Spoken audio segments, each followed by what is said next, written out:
Test, test, test. Good.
Everybody, we'll get started here in just a minute or two. If you grab your seat, get your coffee, we'll get going here momentarily. Thanks.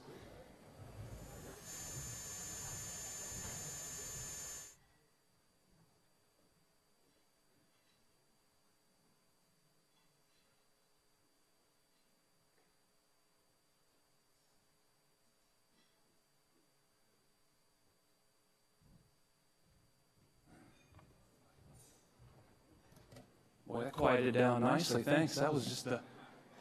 Who would have thought I could have made that happen so fast? It usually takes several times to sit down, like my kids. Well, good morning. Great to have everybody here. For those who probably remember, we had an event on Tuesday at the Maidenbower, and I got to say, you guys probably chose the better of the two venues. The breakfast was better here, and people who know me, I choose all events, whether they're good or bad, by the food. So, nice choice on the Linwood area. So, great to have everybody here. Like I said, thanks for coming out. For those who do not know me, my name is Will Compton. I'm the Vice President of Marketing for Capital Benefit Services. Capital Benefit Services is the broker and the consultant for the MBA Health Trust, and we have been for the past 25 years. So again, great to have you. Before I forget to say so, a big thank you to the Master Builders team. Melanie and her team had put a lot of work into this event, as did the Regents team, Kendall and her team as well, and then lastly, Michaela from the Capital Benefit Services team for all the work of putting up with me over the past couple of weeks as this thing came together. That's been a lot of work for sure. So thanks, Michaela. All right, so let's get going. A couple things on the logistics of the morning. You may notice from the agenda, we do not have a break scheduled, and that's to be sensitive to your time. We want to get you guys in here and get you out. So we do have you for about 2.5 hours, so the bathrooms are right there. So again, just be sensitive to the fact we don't have a break unless you want me to put one in there. Secondly, we do encourage you to ask questions. We have a microphone that will float around the room, so as things come up and you have a question, don't be bashful. We may pick on you if you don't ask a question. So raise your hand, we'll bring the microphone to you, and if you don't mind, just be patient as the microphone comes there so everybody can hear the question that you may have. Third, the slides will be made available. We'll send them out to everyone who registered via email. You'll get them. We'll also put them on our website. And then lastly, if you're in the MBA Health Trust, before you ask me, the renewals are going out next week. So I know someone will heckle me and ask that question if I don't bring that up. So just be patient. You'll have them, I believe, as early as Monday. All right, so let's get going. So I hope you can see the picture. I thought this was funny. I was talking to an HR manager the other day, and she said, well, you know, having health benefits, employee benefits, is like a big balancing act. You know, you're on one end, you're trying to make sure you offer the best benefits to your employees, but well, there's this thing called cost, and I have to balance both.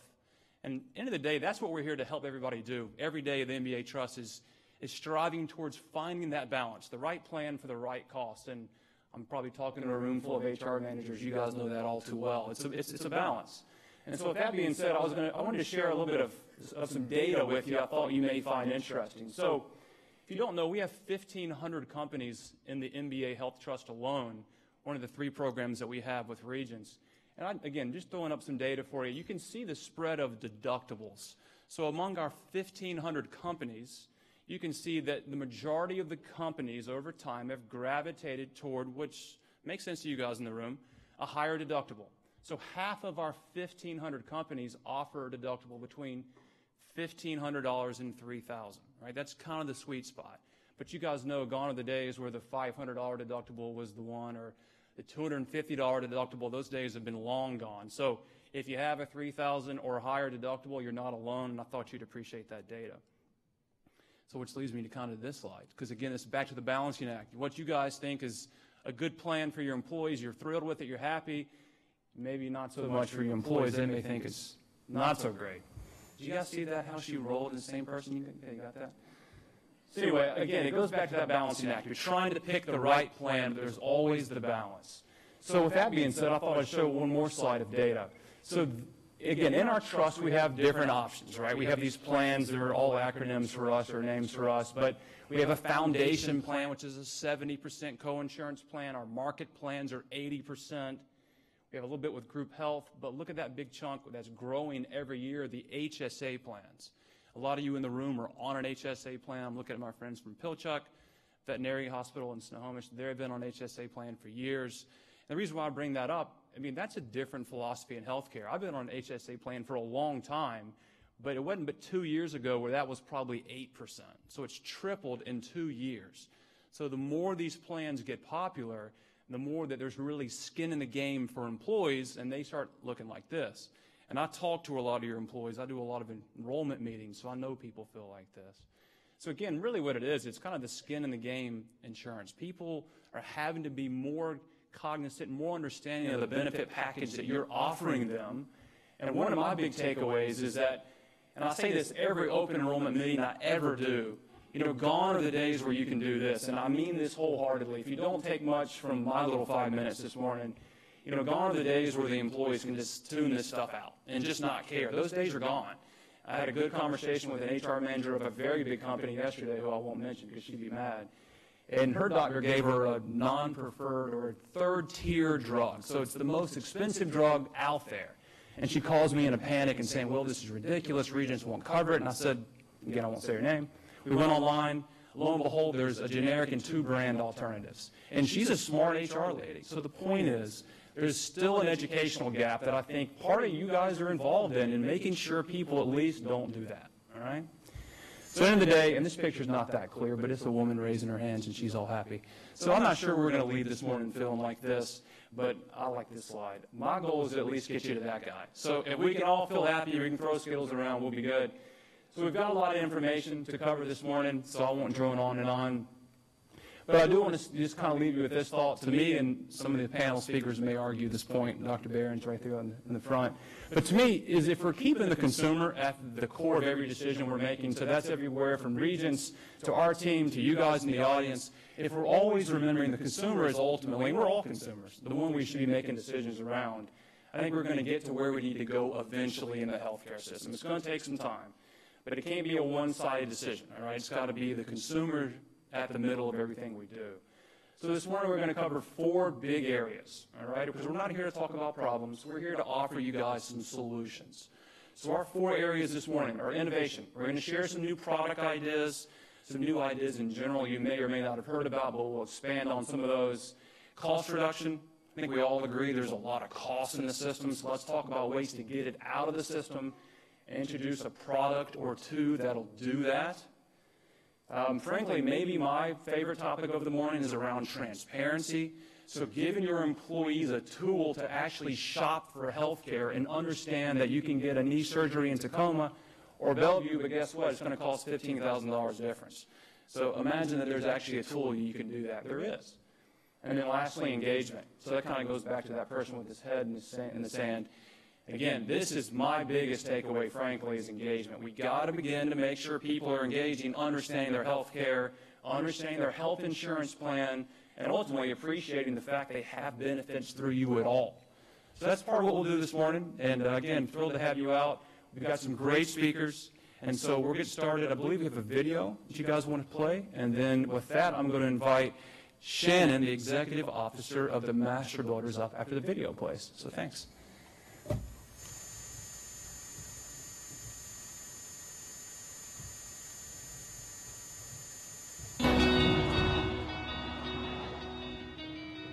The home building industry is like a family. We're here to take care of each other, and that's something that we take very seriously.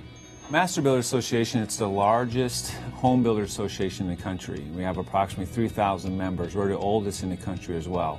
We are a great organization that has a tremendous reputation in this region in really helping home builders to continue to be successful. So our primary job is making sure that we have an industry that we're providing affordable housing for all. And I think the second biggest goal is to make sure that we provide the health coverage to make sure that our members and our associates and those who are involved within the industry have the coverage to make sure that their families are being taken care of. And that's why it's so important for us to have such a great product such as Regents in providing this benefit to our members. Being as a small employer of 100 staff members, you don't have much purchasing and negotiating power, authority with insurance carriers. And though our brokers had worked really hard on our behalf, by joining the trust, we were a member of our large organization, and so we benefited from that greatly. I give everybody a chance every year, and they can't come close to the prices at the trust. So there's just no question that the pricing is better than anywhere else I can go. When you're dealing with people and benefits, relationships are critical. You've got to be able to trust the people that you're working with and trust that if they don't know the answer, that they will go search it out and give you the best advice that they're able to or point you in the right direction, and I feel that's been critical to us. I think that relationship between us, the MBA Trust, and Regents is an excellent relationship and partnership that has had a tremendous history. It's been around since 1986 for 30 years, and it's just going to continue to get better into the future. All right, Shannon, welcome up.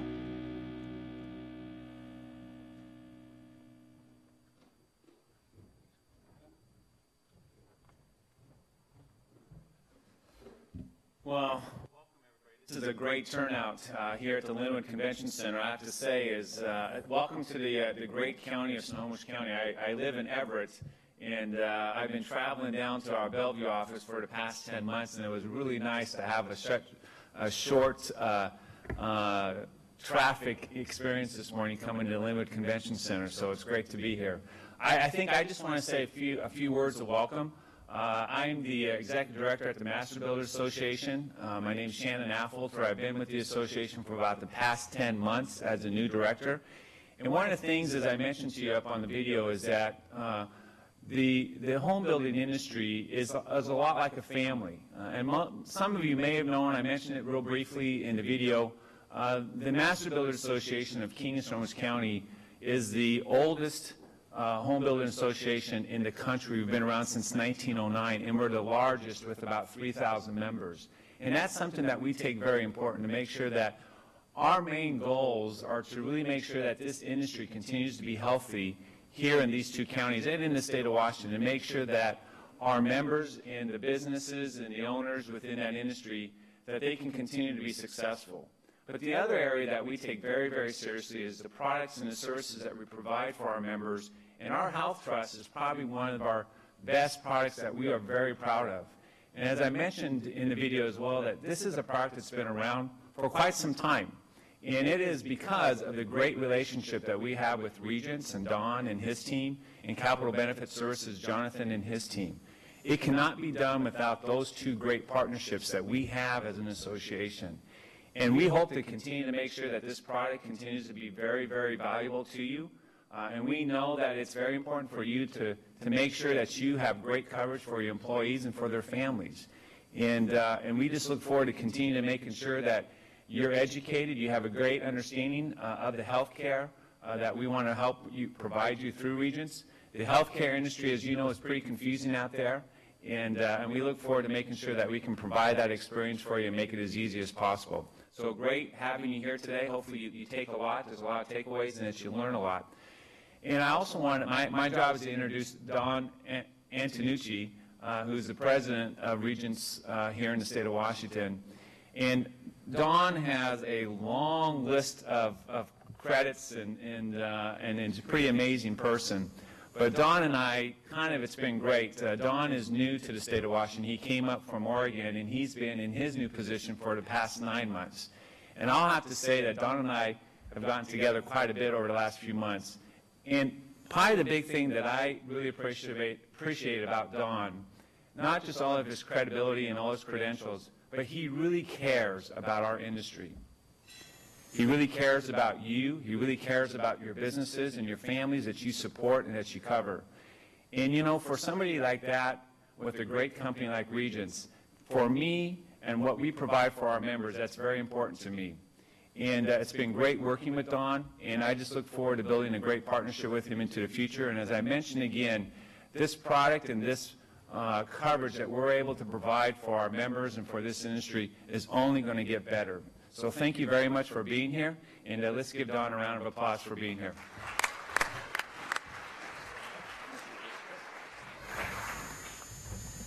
All right, what a great welcome. Thank you, Shannon. Really appreciate it. And so I get the opportunity here to say, number one, thank you all for being here today. The partnership that Regent shares with the Master Builders Association goes back, and it's a long, deep partnership that we had for some time. And as Shannon mentioned, what we want to be able to do is strengthen that with education tools, products, and services. You'll hear about and see some of that today as well. And what I want to do here is, instead of just kind of talking to you about who we are, Regents as a company, I wanted to give you a preview. You may have seen it, but we just launched a brand advertising campaign last week that I think speaks to who we are as a company and who we're evolving to, and it really is about focus on the consumer. So what I'd love to do is go ahead and cue up the video, which it's a Live Fearless campaign that we have. Please go ahead.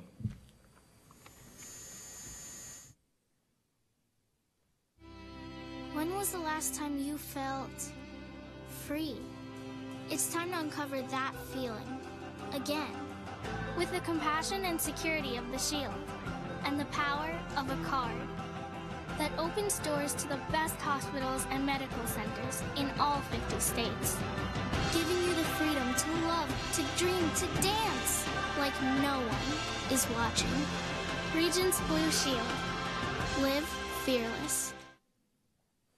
So that was really brief, and hopefully you enjoyed that. That's something that, as ourselves as a company, and many Blue plans are using this as a campaign across the country, but it really speaks to where we need to go as an organization. As you can tell, healthcare is going through a lot of changes, but this isn't saying, hey, go out and be reckless, go jump off cliffs, go do something crazy. This is really saying, we want to be that stable, peace of mind resource behind our consumers, behind great partners like the MBA, so that people can feel like that they're really able to live their lives, their work, and be able to do what they need to do. So that's really the essence of this campaign.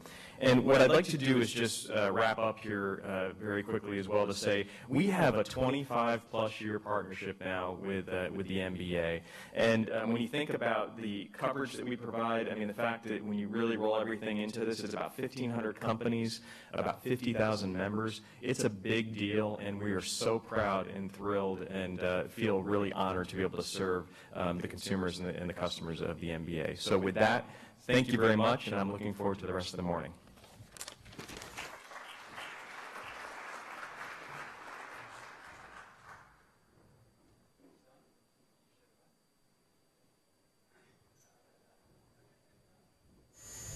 Okay, so you probably wonder why I got those tickets when you walked in, so let's give something away. So we have 4 raffles.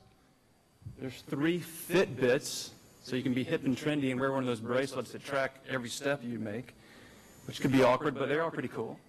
And then we have a great grand prize, which I'm not going to tell you yet because you got to stick around to actually be here to get it. So let's get this going and we'll introduce our first speaker. So ticket number 648267. You have to raise your hand and like do a dance or something. Oh, he's all the way in the back, hiding in the back. Okay, great. You got a Fitbit. You got to wear it with pride. So, there you go. Give the guy a round of applause. All right, so first speaker of the morning, I'm going to invite Paul to come on up from HealthSpark. So I mentioned there's a neat transparency tool for employees. Again, we all have personal issues where you have a procedure, you need something done. Well, wouldn't it be nice to know how much you're actually going to pay before you go do that? So Paul represents, again, a company called HealthSpark, and I'll let Paul take it from here. Paul? Thank you. Got it? Click to the right. Okay. Excellent. All right. Good morning. Do you guys want to shut this one off and get feedback? Great. Thank you. So good morning. My name is Paul Duty. I'm with HealthSpark, and I'm here this morning to talk with you. Let's get to the first screen here, huh? To talk with you about how HealthSpark has partnered with Regents Blue Shield to essentially help you and your employees shop for a doctor, a hospital, or even a provider at a lower cost option while not sacrificing quality. So in order to have this conversation, let me just give a little context, all right? So on your way home tonight, you're finished with work and you've got to stop at the grocery store, right? And as you're pushing that, you're going to buy your groceries for the week. And as you're pushing that cart down the aisle, you're grabbing cans of food or boxes of food and putting them in your cart. There's no pricing information for you to base any decisions. Or imagine going to a restaurant you've never dined at before. all right, and not having access to reviews or an online menu. So you really have no idea what you're getting into.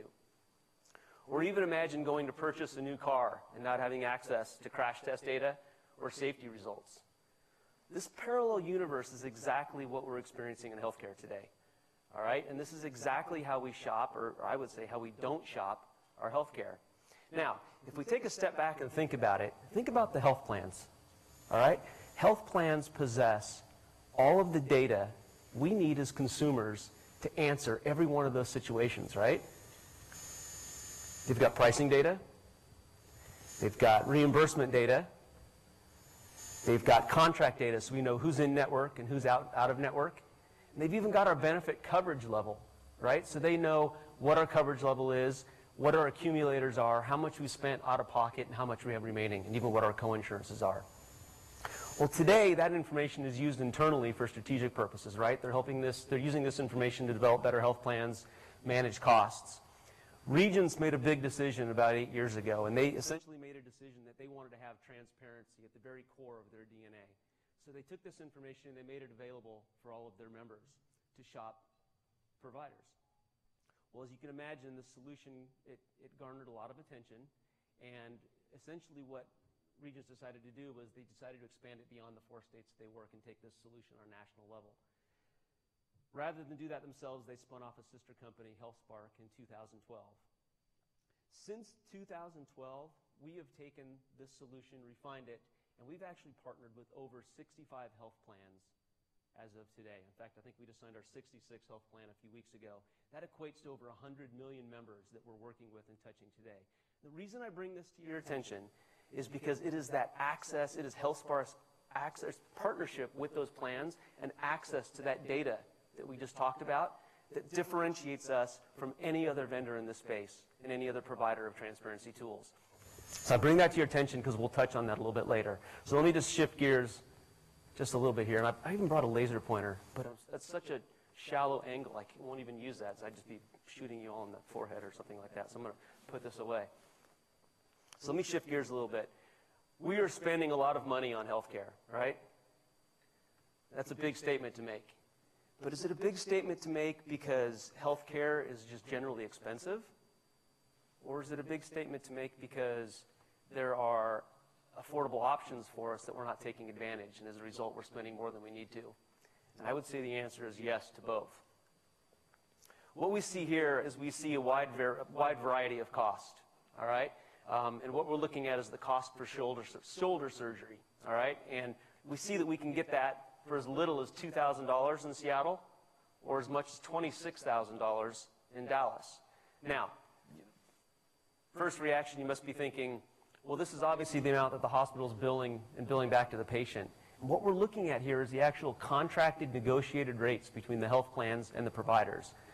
And we picked shoulder surgery, we could have picked virtually any procedure, and we could have picked virtually any 3 cities across the country. And while we may not see these exact same numbers, we're going to see this variety, okay?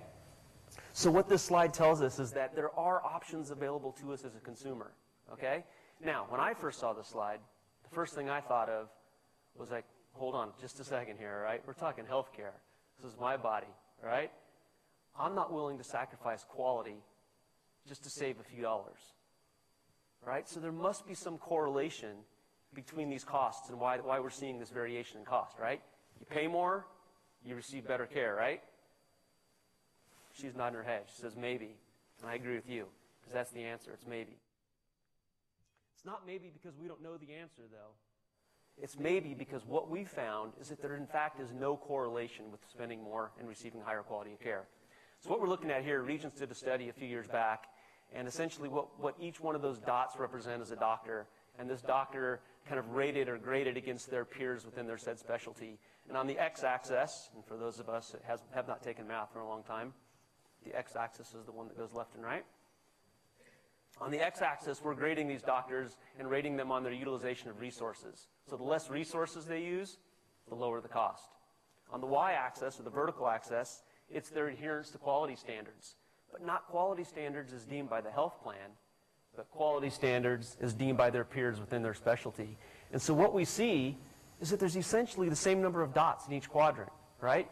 we are just as likely to find a high-quality doctor at a high cost as we are to find a high-quality doctor at a lower cost.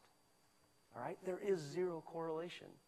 All right? And if we take patient satisfaction scores and map this over the top, how satisfied are you as a patient when you walk out of that procedure?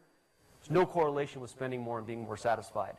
All right? So we're beginning to see a picture now, right?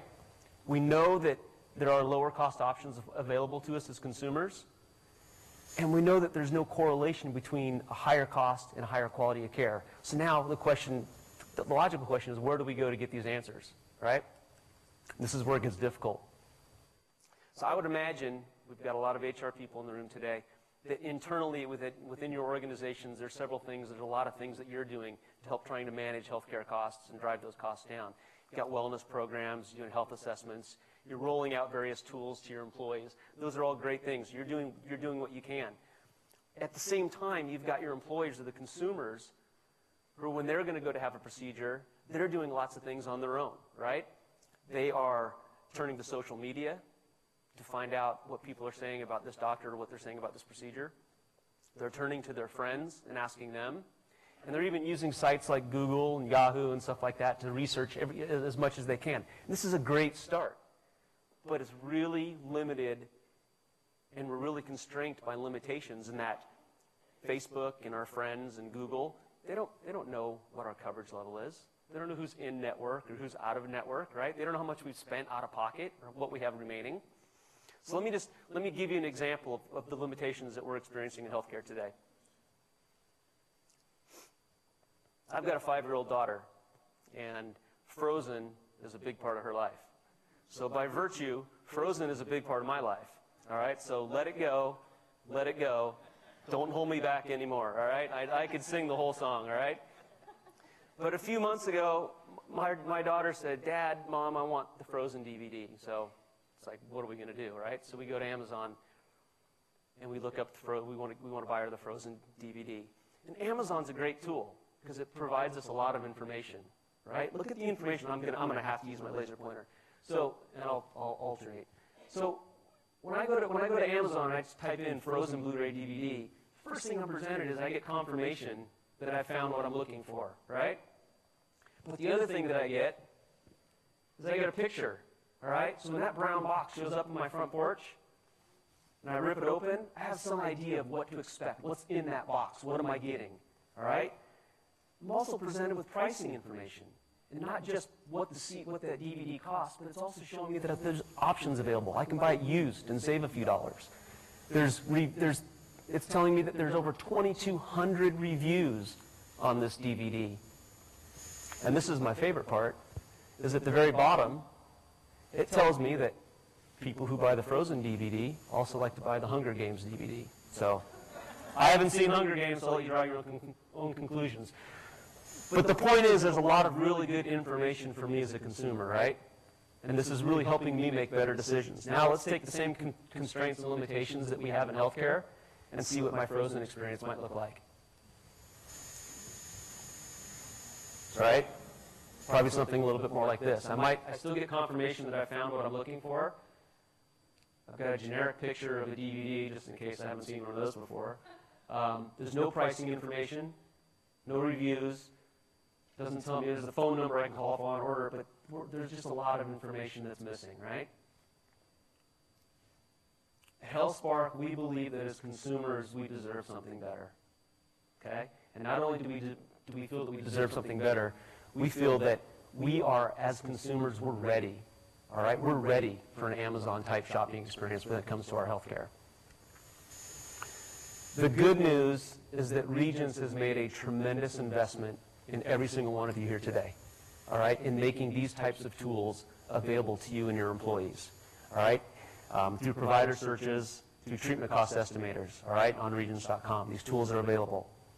And these tools, the great thing about these tools is that there are differentiators to these tools that set them apart from any other tools like this in the market. The first set of differentiators is that these tools begin to provide you context and educational value to what it is you're looking for. So let me give you an example. This is a screenshot. And the first thing that we see is that we actually have options, all right? So it's telling me that if I'm going to have my gallbladder removed, It's telling me that I've got choices or I've got options. I can have it done in an outpatient setting, an inpatient hospital setting, or even a surgical center. It also tells me what my out-of-pocket costs are, highlighted over here in yellow and green, all right? Based on my benefit accumulators, look at that right there, based on my benefit accumulators today. So it knows exactly what I've spent and approximately what this procedure could cost me, all right, based on this point in time, my benefits. It also is telling me at the very bottom there what my opportunity for savings is. Okay? Next to each one of these solutions, it's telling me the timeline. But if I click on the show details, I could expand and say, hey, what am I getting? All right, what am I getting for $6,000?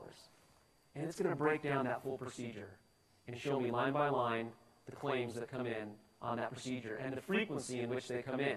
So now when I have my physician says, hey, Paul, we need to do this CT angiogram and have contrast or without contrast, I can look at that and I can say, well, hey, wait a minute, that's only done 10% of the time. Why are we doing this as opposed to maybe just a standard x-ray? It's educating me as a consumer and giving me the opportunity to have that conversation with my physician. The other set of differentiators that these tools provide us is that it gives us the ability to compare and contrast, all right? One provider against another. Now, we've removed the names of the providers here and replaced it with provider A, B, and C. But essentially, each one of those boxes would represent a provider, and it gives us the ability to do a side-by-side comparison. So maybe we're going to have a baby in 9 months, and we want to figure out what hospital we want to do that at. We can compare hospitals side by side. Or maybe we're looking for a new primary care physician, and we've narrowed our choice down to 5 or 6 doctors. We can compare those side by side, right? So there's those are the differentiators with those tools. The logical question now is, right, so we know that there's lower cost options. We know there's no correlation between spending more and receiving high quality care. And we even know now that the tools exist to give us this information. So it only makes sense that now we take a step back and say, all right, do the tools work? Are we making better decisions or more educated decisions as a result of these tools than we were before? And I'm here to tell you yes, and we've got the data to back it up. So again, remaining consistent, we're looking at gallbladder removal.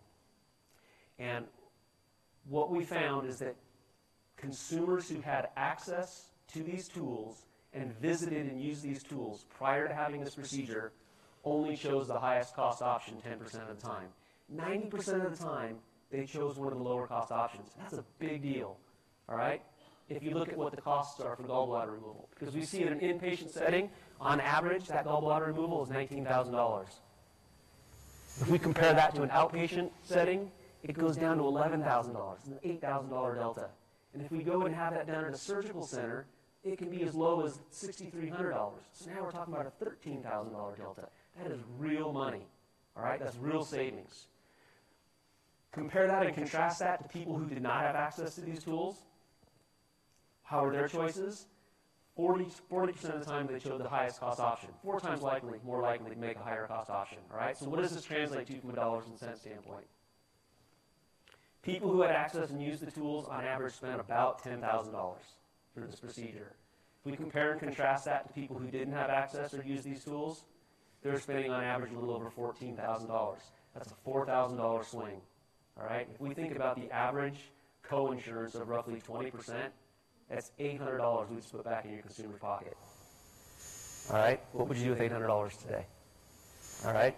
I can think of a lot of things I'd do with $800. All right? So pretty good information thus far, right? I mean, this is at least encouraging and kind of saying, hey, man, there are some options out there. What could possibly be the bad news? Because with every good comes a bad. The humble reality is that even though these tools are available to us today, the humble reality is that we're only seeing about a 2 to 4% utilization of these tools over the course of a year. 95% of people are not using these tools today. All right? So while these may be the greatest tools in the world, they're useless if we don't use them. Absolutely useless. So at HealthSpark, we believe that we've got to drive utilization. All right? We feel that we need to have a personalized, custom strategy at the employer level that's going to drive engagement, drive utilization, and force that behavioral change And we've got a very specific way we go about accomplishing that. It's through a variety of what we call engagement levers. The first engagement lever is what we call our foundational work. I call it the analysis. This is when we're going to sit down with you as an employer, face to face, and we're going to first and foremost, we're going to talk with you. What's worked in your organization? How do you communicate to your employees? What's worked for you? What hasn't worked for you? What's your culture like? All right? But we're going to take it a step farther. All right? We're going to analyze your claims data. We're going to uncover where you're spending your money, where the opportunities exist. Okay? The other thing that we're going to do is that we're going to give you a launching pad into these tools from a site that you're familiar with. All right?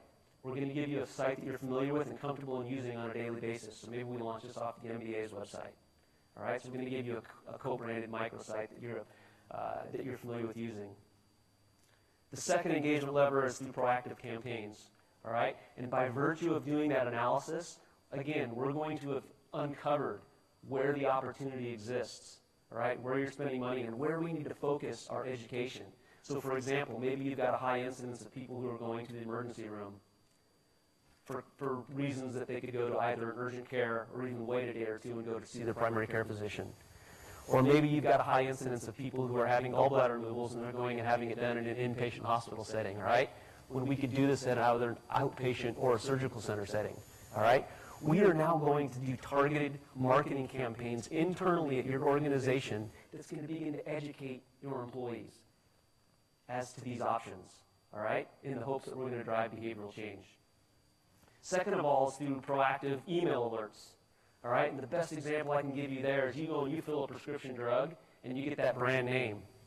We can immediately recognize that claim and send you a friendly email and just say, by the way, notice you just got that drug filled, or that prescription filled and did the brand name. Did you know there's a generic drug available? You can save $30 a month or whatever that might be. So we can do targeted one-to-one marketing at the employee level. And last but certainly not least is what we call a convenience lever.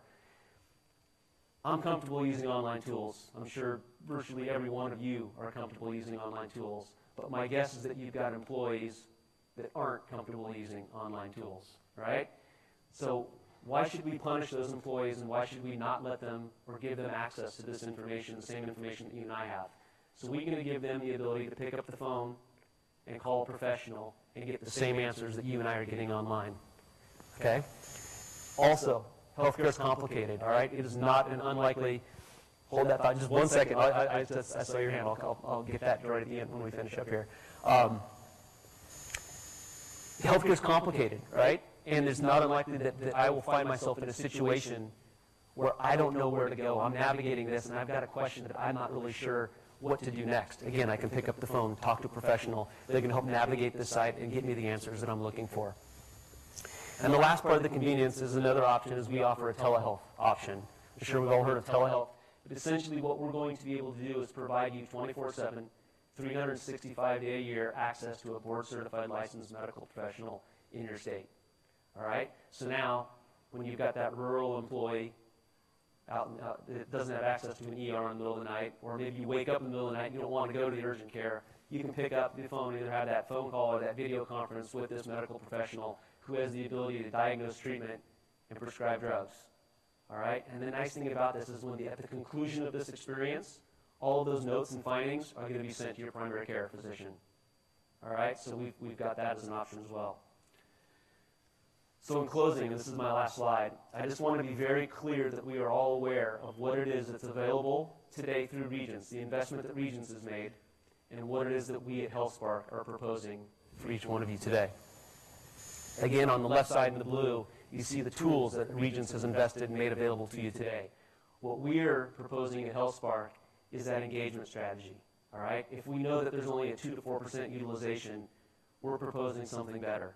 All right? We want to drive that utilization to beyond 4%, to 10, 15, 20, 25, 30% utilization, higher if at all possible. And we're going to do it through those various engagement, through the analysis, through the proactive alerts, through the email and the marketing campaigns, through the concierge service, through the telehealth.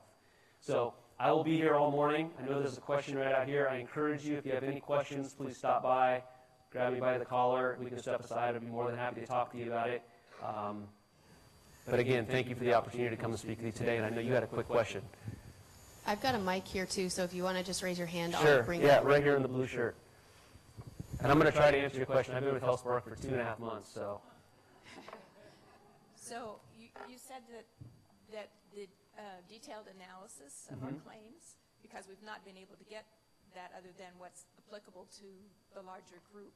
So you're going to be able to whittle it down to our particular company? Yeah, obviously the MBA provides that. That's a great question. My understanding, and I can get confirmation on this, but my understanding, because we did have this conversation, is that. Because I think it's a different question. Is that This is an individual level, right? So what Paul is describing is, again, use yourself as an example. If you needed a surgical procedure done, you would have the ability to go analyze that on your own. This is not a group level tool. I mean, I get exactly where you're coming from. This is an individual tool. That makes sense? Now, there is a group component. right? And that's really on the right-hand side. That's the engaging the employees and educating, which is critical. But as far as the data, that's individual. Because this is a protected individual Right. piece of data that we can't share with that. Does that make sense? Right. Question right here in front. On this same thing, as an individual, will it show my copay for my particular plan, or is this just all based on the whole? No, that's a great question. No, it's going to be personalized to you, right? So this is going to be your copay, your out-of-pocket, what you spent out-of-pocket, what your remaining balances are, so it's going to be specific to you. Okay, so now the other question on that, because I've had surgery in a surgery center, Sure. it was like a spa, it was heaven, and much cheaper, but the insurance contracts with the hospital or the surgery center, are they different contracted rates? Because so in other words, is it going to show me where I can save more money by going to a surgery center myself personally? Absolutely. Because that's going to be more of an issue for our employees, that their savings, because they're not going to really care, unfortunately, about the insurance company's savings. Yeah, no, that's a great question, and the simple answer is yes. Great. That's not important.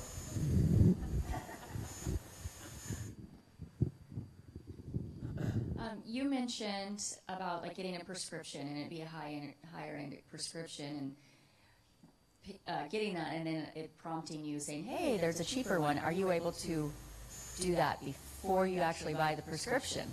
Yeah, well, until we can get into people's heads and know exactly what they're, yeah, no, that's a great question, no. So the idea here is so that maybe that first time, right, so maybe there's that first experience when you go and you fill that prescription and you get that brand name drug, boom, that email comes out, then you get that as the consumer. Perfect world, you're going to get that and you're going to take action next month when you fill that prescription. You're going to say, oh, wait a minute, I can save money, I'm going to get the generic drug. If you didn't and you filled it again with the brand name, we'll send another email. So there's no way you can go to the site and enter in this is a prescription that I was prescribed? Is there a Yeah, I don't better believe way? that exists today. No, no. Great question. One more question, and then I'll relinquish the podium. You mentioned that you have phone access for people who are not internet users. We have a lot of employees who aren't very fluent in English. Will they have access in other languages? Great question. Yeah, we offer it in Spanish as well. Right. So the concierge line is available in Spanish. Right. Excellent question. Again, I'll be here. I'm sitting at this front table. I encourage you, and I'll mill around when we're finished up today. Probably the only one wearing a bright checkered shirt like this, so I'll be easy to spot. By all means, pull me aside, and love to answer your questions. Thank you very much.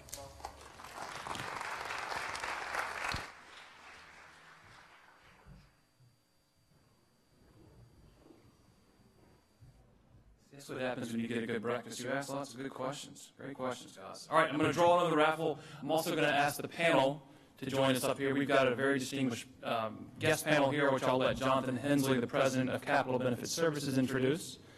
But before they do, remember, it's a Fitbit. You guys want these things. 648-255. 648-255. Hey, wait a minute. Good job. Congratulations. Okay, Jonathan Hensley. Well, good morning, everyone. My name is Jonathan Hensley, as Will shared with you, and I am the president of Capital Benefits. where we, along with EPK Benefits, who many of you know and folks in the room, are really the ones that partner with you very practically in delivering your Master Builders Trust program and the other products and services. And so thank you for allowing us a little bit of time today. I know that your time is valuable, and giving 2 hours on a Thursday is really important. We have a distinguished panel, and we're not going to, I'm going to let them introduce themselves and give some brief opening remarks, but we're very fortunate in the Northwest that we have some of the very best healthcare in the United States, even in the world. And our panel is really the best of the best. And to my left, your right, is Bob Malty, who is the CEO of Evergreen Health. The story I love with Bob is that it's a couple of years ago, I was sitting down in his office, and he, kind of in the transparency question, he relayed a question that his daughter asked. And it was, hey, Dad, how much does it cost to deliver a baby? And being the father of 2 daughters, and neither were married, I about fell down, and I really didn't listen to his response at Evergreen. But she's now married, and clearly Evergreen would be the place based on total value with outstanding, the best of the best in quality and cost that we want to have right there. In the middle is, I affectionately call him the professor, is Mohan Nair, and he's going to speak after this, but he's joined our panel. HealthSpark, what you just went through with Paul, was really founded by Mohan about 10 or 11 years ago. Was it 10? It was originally myregents.com, and he had this team of developers and locked them in rooms and slid pizza under the door and came up with it. It's actually a true story. He is the Chief Innovation Officer of Cambia. Like I said, I'll give you more about that. And then at the very end is my favorite doctor, Dr. Paul Burens, and he is specialty family medicine. He leads the Lakeshore Clinic, but he's also the Chief Medical Officer for Evergreen Health Partners, which is pretty exciting. So let me just give you a little context for this. And we use all these acronyms, and you're going to hear a lot in the coming months about these things called accountable care organizations. It may be called high-value networks. It could be called clinically integrated networks, or in some cases they may be called limited networks. But in the world today, as you see, your network in terms of a product is, you have your benefit, and essentially with the Regents program, you have access to the largest preferred provider network, not only in the state, but through the United States through the Blue Cross system. And you essentially have one single product to contemplate, and it has a cost that's attached to that. What we've seen is just the very beginning of introduction of these things called accountable care organizations or clinical integration networks, where organizations like Evergreen Health and others are saying, you can still have your PPO, but what would happen if you had an option, like a dual option, that allowed you to choose for your members or your employees to go to the affiliated providers and deliver better quality? We're moving to the next slide, is where we think that working with Regents and others, that while the PPO will always continue to be part of that option, you're going to see a series of these choices and options where at the employer level, you'll be able to say, gosh, I really like what I hear about and can validate through data with Evergreen Health Partners. I'm willing to buy a product that gives higher level of benefits at a materially lower premium cost. And so that is happening pretty quickly. It's actually already launched in that Bob, and I'll let him kick it off and give some opening remarks, as the CEO of Evergreen is also a purchaser of healthcare for the thousands of employees of Evergreen, and launched this with their very own employees. So they're living it. So with that, Bob, some opening remarks and kind of your thoughts on where we're going in this space. Great. Thanks, John. Thanks, Jonathan, and good morning to all of you. Good to be here. I wear several hats, and I imagine all of you do too, and even though the sizes of our companies vary, we all have various things that we are working on and challenged with day to day, year to year. So in addition to being, I'm very proud to be the CEO for Evergreen Health and touching the lives of well over 2,000 people every day and making a big difference in people's lives, we're also an employer. We employ 3,500 staff. 3,100 of them get their health benefits through us, and with their kids and their spouses, we cover 6,100 lives. And next to salaries and next to supplies, the roughly $30 million we spend every year on healthcare benefits is one of our biggest challenges too. Now, it's rather ironic because we're a provider of services, but we also, it's a spend for us, and so lest you think we are immune to that, I've sat around the same table with our HR team and our finance team. We're doing it right now as we speak, going, you got to be kidding. And we're self-insured.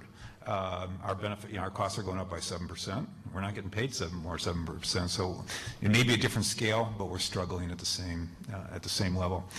And even though Evergreen Health has a reputation that I started hearing about when I first came here about 5 years ago for high value, that both objective and subjective sense of high quality, great experience at a affordable cost. Healthcare is expensive.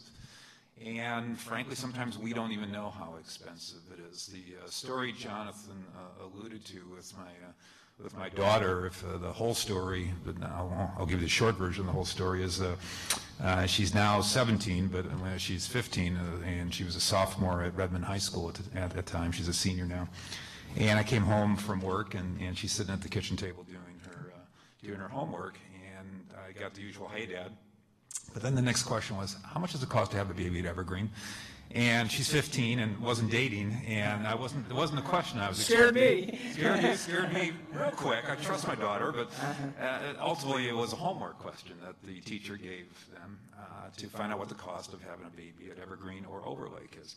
And she would expect normally, rationally, that her father, the CEO for Evergreen, would know what the cost of having a baby at Evergreen would be. And I, like many times, disappoint my children because I had to guess because I didn't know. I was pretty close to my guess, but I really didn't know. And it set us on an additional couple things on a journey.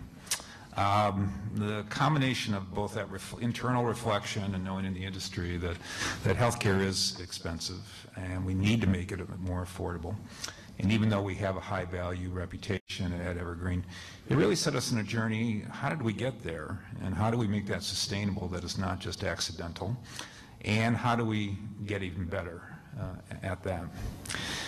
And so as we contemplated all those things, we, amongst other things, formed a new part of our company called Evergreen Health Partners. And Evergreen Health Partners is a solution we're employing both for ourselves, but also offering out to the community to help us with our own challenges that can help others on the cost of health care. I've been doing this for 30 years, and it's taken, maybe I'm a slow learner, but the nexus and the basic idea in our Evergreen Health Partners and an even broader collaboration partnership called the Puget Sound High Value Network is to break through the traditional paradigm where you have an employer and you have an insurance company and a broker, and then you have a bunch of healthcare providers. And none of the three of them really talk real well. There's a renegotiation that occurs, you get the best rate, and then you just cross your fingers and hope until the next rate renewal comes across that you're going to be able to afford it, and then we all scratch our heads when we go, nobody was sick and I still got a 14% increase, and then the whole cycle. It's just insanity. I don't pretend that this has the complete solution, or is the complete solution, but I believe it is a big part of the solution, is if we can work together, employers and the insurance company, and in this case, Master Builders Association Trust, and our physicians in the hospital at Evergreen, for those that choose Evergreen. There may be other solutions and other providers there, but if we can sit down and work together and say, all right, we understand what your needs are and what your employees' needs are, as opposed to just dealing with your employees on a one-time basis. If we can work at the aggregate level and actually work those solutions together, I think we actually have a chance to try to really bend that cost curve and to make healthcare more affordable. So Evergreen Health Partners and its larger cousin Puget Sound High Value Network is really that collaboration, that clinical integration vehicle that gives us the ability to work with our physicians, both those that are formerly part of Evergreen Health, those that are community-based physicians, put the resources so we can have conversations together with payers, insurance companies, and with employers, and work directly with employers along with their insurance company partner to really continue to create high-value healthcare. I've got more I could share, but I'll stop there with my opening remarks, and we'll hopefully have a good conversation. Thank you. Mohan. Well, thanks for having me. I found out I was on this panel last night. So I've been searching for something profound to say for the whole morning. But I did take you to dinner at Red Robin. Yeah, we went to Red Robin. Yeah. In honor Only of the best for you. In honor of our daughters. I joined Regents and now Cambia for 11 years. And I was asked to join because the CEO and other members of the leadership team were very, very, very aware that transformation was about, that the moral obligation and the community obligation of transforming the healthcare system to change the lens from institutional focus to individual focus, to individual and family focus was relevant and necessary. And 10 years is a long time. And in that 10 years and 11 years, we had to learn the lessons of what it's like to be obligated to our community. We had it in our bloodstream, but just like every other institution in the healthcare system, we lost our way. Somewhere along the way, we forgot why we existed, and we went towards perpetuating a system that has done well in the past, but needed to change. And what that change was had to turn into something practical, which is how do you affect the health of our community and the health of our individuals and families in the community the right way. And also hold them accountable for their health, not just hold the institutions accountable for caring for illness, but for being able to direct our care in the curation of money that's being delivered by members to our bank so that we can pay physicians correctly in the right way in the right time. That has blown up to be an extremely expensive proposition, and one that is literally out of control, and consumers will come back and punish all of us in the institutions for the lack of completing our promise of why we are being paid. We're a not-for-profit entity. We are now 25 different companies, 5 of which are health insurance organizations. I'm the Chief Innovation Officer for the organization, but have had the pleasure of running the health plans for 2 years, and have had the pleasure of being the Chief Marketing Officer for 7 years prior. So I have the feeling of what we're about, why we should be serving our community, and how we have to do it. And time is not our friend. We need to get the partnership between all the disparate organizations that serve the member and include the member and their families in the most effective way, and hold them accountable, just like we hold ourselves accountable for the perpetuation of health in our community. I've had the pleasure of living in the United States, living in New Zealand, living in Canada, living in Singapore, where I was born and raised, watching healthcare systems evolve different ways and also participating in them. And being an Indian by background, I'm always thought to be a neurologist when I walk into a hospital, by the way. I can do surgery at any point in time. I just have to walk in. It's the amount of respect I get when I walk into a hospital is quite devastating. I'm not a neurologist. But I'm a technologist, so people always think I'm an IT guy. But the bottom line is the ability to look at an industry as a whole across the world is quite interesting. And I would recommend you really look out at different parts of the world that struggle with different things. The majority of the nations that are run on a single payer system or a single model of care are now looking at consumerism. They're all saying that's not working well. We need to kind of think of other ways because there are a lot of hidden costs that are being passed to the consumer and problems are occurring. We, on the other hand, are looking towards a single environment, and we are all looking for a hybrid opportunity to solve the problem. And if you talk to many people across the world, they're all trying to find the right equation. So we're not alone. I'll close with the belief that the consumer is still the person-centered model, and the person-centered model of a sustainable system is still all of our goals. Because when the individual and the families are involved with decisions within the realm of what they can decide, what they can't, they become a participant, and also the lens changes when you take your point of view from them, not from the institutions. And we've had that struggle as a company. We changed and transformed ourselves through the last 10 years, and the evolution has been dramatic, but over 10 years it has been growing to face the lens backwards, not forwards. It's not an easy thing. Our own employees were unhealthy, right? So when you look at 5,000 employees and you go, why is expenses so high? You know, what's going on? We had to change ourselves.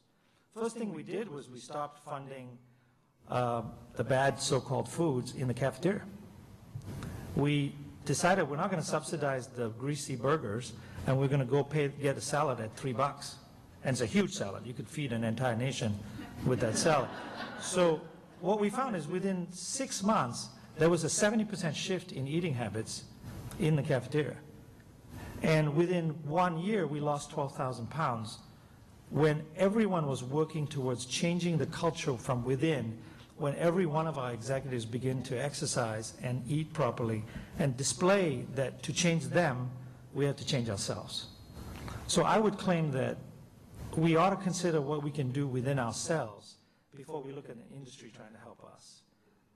That's what I would like to lead with, and hopefully we can talk more about that. Physician extraordinaire, Dr. Paul Burens. Good morning. Thanks very much for the opportunity to talk with you today. My name is Paul Burens. I'm a practicing family doctor. I've been in practice at Kirkland at the Lakeshore Clinic since 1981. I was already in a clinic that opened in 1946. So I come from a tradition of taking care of people from generation to generation to generation. Some of us senior physicians have 4 generations in our practice. So we have a very long timeline from birth to death and everything in between. For these 33 years that I've been practicing, the dominant model of insurance in our country has been PPO. And I want you to realize that that's dead. It's moribund, it's dead, it's on life supports. And the reason is because it's inherently inflationary, because we're getting paid for services rendered, not for health. So the more services the system provides, the more we make money. But we're not producing health that way. So I was very fortunate to be sitting where I sit when Bob Malte came to town and started talking about building a clinical integration network. Because when he came and brought that idea, I didn't even know what he was talking about. A clinical integration network turns out to be a Federal Trade Commission definition. Who knew? And there are a bunch of criteria that you have to meet to have one of those. Who knew? There are about 8 of them. So at the end of 2012, we started the steering committee, and I became the medical director and work for the hospital now to build a clinical integration network funded by Evergreen and wrapped around with physicians in the community. During the first half of 2013, we constructed this using consultants, and basically, it's really my favorite analogy, but it's particularly apropos for today because what we did was we did home construction, only we put up the roof, the basement, the plumbing, the wiring, the walls, the drywall, the finishing all at the same time. Wow. It's really hard to get the roof up when you don't have the basement done or the girders up. But we did it anyway in more or less record time and became legal last June of 2013. During the summer, we tried to recruit physicians to join this outfit. For primary care docs in the community, like my own clinic, Lakeshore Clinic, it is a salvation strategy, okay? That means that we're working on Maslow's hierarchy of needs. food, clothing, shelter. We're not really working on spirituality and the meaning of life. Primary care doctors are trying to put food on the table for their families and stay alive. Only 10% of physicians want to become primary care doctors now when they get out of training because the economics suck, to put it bluntly. They're terrible. So the Clinical Integration Network promises to pay for value instead of paying for services, and the system continues to try to crush the unit price of services downward on everybody, and we're the ones on the bottom end of the feeding chain, so we're being smashed by the entire system from one end to the other. It's nobody's fault. It's just macroeconomics. So what does it mean to get paid for value? Well, it means fee-for-service contracting with PPO model, the same as always. But it also means that at the end of the day, if we can lower the cost of care, we can gain share from the health plans for saving some of that money. And the first contract is what? It's Evergreen Health's employees and dependents. So that's what we start to work on. Well, we started recruiting physicians and explaining this idea, and we tried to get to 200 by last Labor Day. Sadly, we ended up with 525 by Christmas. Oh my God. Why do people want to do this? Well, actually, it's because it's simple and it makes a lot of sense. Physicians working together, sharing their data on quality, sharing their claims data to a business intelligence engine that can create a benchmark dashboard that allows you to look at how you're doing compared to your peers and has your data, not somebody else's. It's trustworthy because it's yours. It's not coming from some health plan. It's not 5% of your practice, it's 100. Well, doctors are inherently competitive. When they find out that half of them are below average, they're going to fix that. And they are. They just don't want to admit that half of them are below average. Come on, it's math, okay? It's just math. So this clinical integration network allows us independent physicians as competitors to actually work together, which is otherwise illegal. But the Federal Trade Commission says you can do this if you do it correctly, and that's what we built, is we're doing it correctly. So we have about 200 and change, 225 employed physicians at the hospital, but the dominant group is the outside independents, 300 and plus now. And what are we doing? We're working on a small number of patients, and we need more and more and more to make this little flywheel of business start to move. And I am fortunate to sit as the medical director to help it work. It's something I've wanted to do my entire life. So I have a care coordination nurse this summer, and she gets through training in a couple of weeks, and then I sit down and say, so what am I supposed to be doing? And I said, well, you need to understand that you're supposed to save money. But we're in the healthcare industry, which means every dollar you save is about health. So when we spend money on healthcare, we're spending it on somebody's health and sickness. And if we're wasting it, we're not spending it on somebody else's health and sickness. So if you could save me $500 1,000 times, or $50,000 10 times, or $50 100,000 times, 10,000. It all adds up to $500,000, and now we can afford the liver transplant for the patient who actually needs one, instead of not being able to do what we need to do because we don't have any money left. So the game here is to do the right service at the right time for the right patient. It sounds like a great idea. We should have tried this a while ago, but it's a good idea to try now. Thank you, Doctor. So Bob has been doing this for 30 years, and Paul a little bit longer. So this is my 30th year, and I go back to the early 90s. And this growth of the HMOs in managed care. What's different about this? I'll let you start. Well, as I've loved to say, I was present in the 90s during the HMO debacle, and part of an IPA network that took global risk, meaning we took the financial insurance risk as well, and we all had our behinds handed to us at the end of the 90s. And my personal loss on that was we had stored up money in escrow in case of financial losses, so I lost $50,000 myself in 1999 and another $50,000 the next year that I did not have. So I have post-traumatic stress from the 90s. Yeah. And I'm not going back there again. And the buzzwords just still give me the heebie-jeebies. My partners are worse on this, and they won't touch it. It's like an electrified third rail. What was going on then, it was best described as managed competition, and pods of doctors, hospitals were holding all of their cards close to their chest, competing with each other for patients, trying to control dollars without data, without significant computer systems, without collaboration. It was, yeah, there are nasty words you use to describe that, but I can't use them in public. Today, we have an opportunity that has not arrived in my entire career, but it's here now. It's like alignment of the planets. We have the opportunity to have primary care doctors work with specialists, both together work with hospitals, both together work with nursing homes, home health care, work together with hospice, palliative care, and incredibly work with health plans in a collaborative way to make it all work. And I've been waiting for this my entire career, so that's what's different. Plus, we have data thanks to neurologists like Dr. Nair. Oh, excuse me. This is going to be a problem. I mistook. I'm sorry, I made a mistake. I mistook him for a neurologist. But we have this opportunity that's a once in a career opportunity, maybe once in a lifetime. And I know Bob has said before, it may be the last chance we have before we have that single payer that Mr. Nair talked about, which means the government running everything. And since they run Medicare and Medicaid and put me out into bankruptcy at that level, I really am not too sure I want the government to run the rest of it. Thank you. Professor, what's different? I think if you've seen an ACO, you've seen one ACO. They're all designed separately and differently. So it's hard to make a blanket statement about which one would succeed or which one will fail. It's drawn on the design, and I'm a real big believer of design now.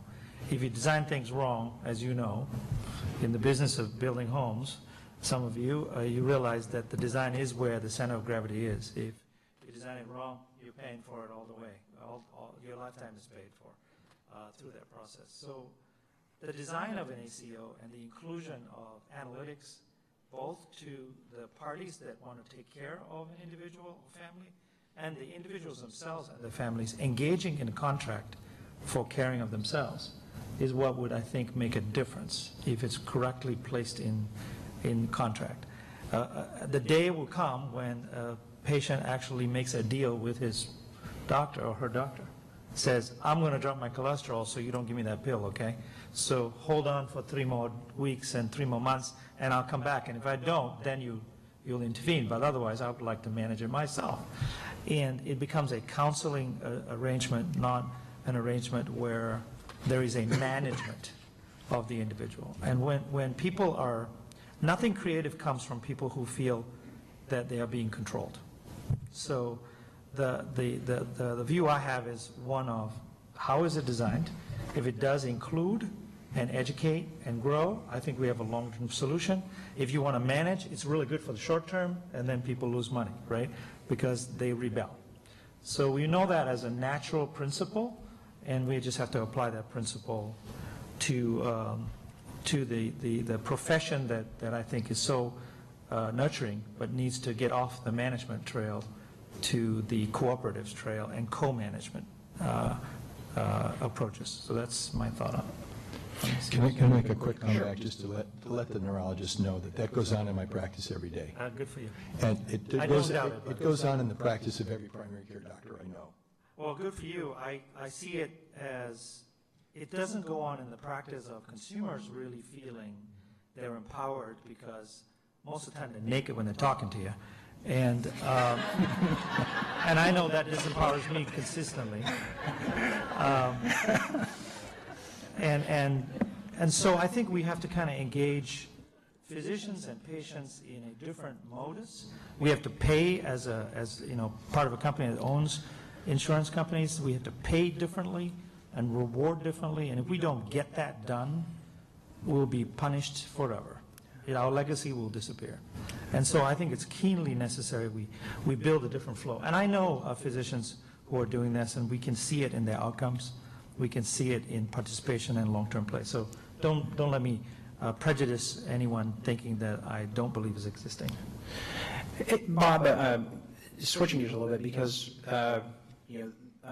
number of folks here today are in our trust program or are considering the different options. And we'll be working with Don and Regents pretty soon, so early 2015 to roll out. And correct me if will the product be branded as Active Care, Don? Is that so? We'll be rolling out an alternative to your what I call the free-range PPO, to have organizations like the best of the best and Evergreen Health Partners to give you an option to have high-quality, better member experience and lower cost. But you made that nesty plunge with your employees, as you alluded to. Know that the results are really, really early. Kind of talk about early returns on what has happened with your employee population. We've just really begun this, which is a little embarrassing to say given our 42-year history and we've been self-insured, I think, for 12 years. As an organization, that we're just now starting to really say, well, what's this mean, and how do we control this better, and what's our role in it? But we are where we are. In the just this year, we have seen already low numbers in terms of utilization, which I think have led to the reputation of Evergreen Health and others. We're not alone in this.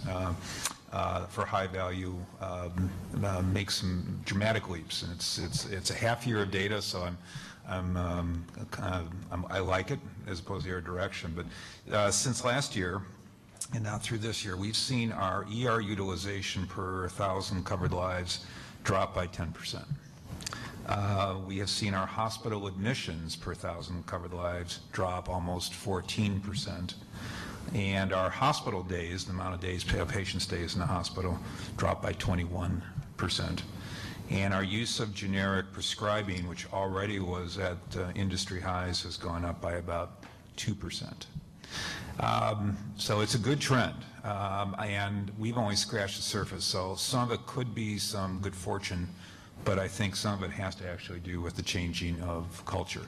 The culture in our own organization, the culture of our partners that we partner with. So it's certainly going the right direction, and we're going to continue. And it ties to the question you asked, and both Paul and Mohan answered. I think the difference from the 90s to now is we have information that we didn't have before. And so now it's up to us as employers and as individuals to use it. It's the transparency tools for pricing, to be asked the right questions, to make that right value conversation, being able to be about the most expensive or the cheapest, but what's that right value proposition, and that accountability that Mohan spoke about.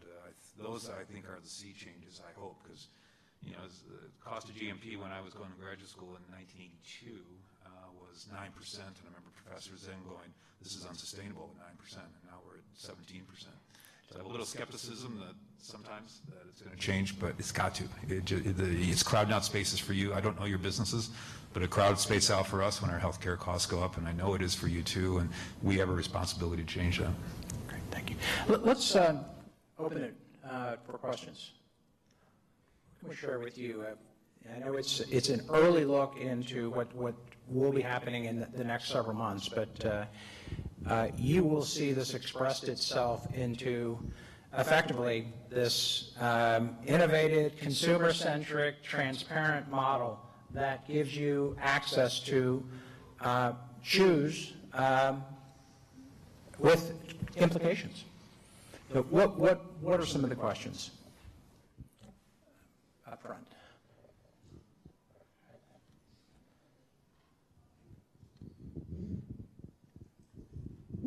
Do any of you foresee naturopathic medicine being integrated with medical? I mean, I use both, but right now I have to go to separate places, and I'd really love to see a holistic approach to my healthcare versus, one saying take a pill and one giving me the options of here's what you can eat nutritiously that will accomplish the same goal. So as a consumer, this is something I'm really interested in, and I'm seeing a lot more people I know that are more interested in the two coming together.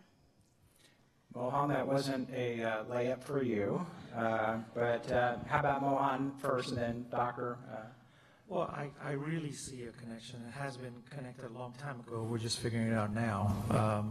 It's been generations to come.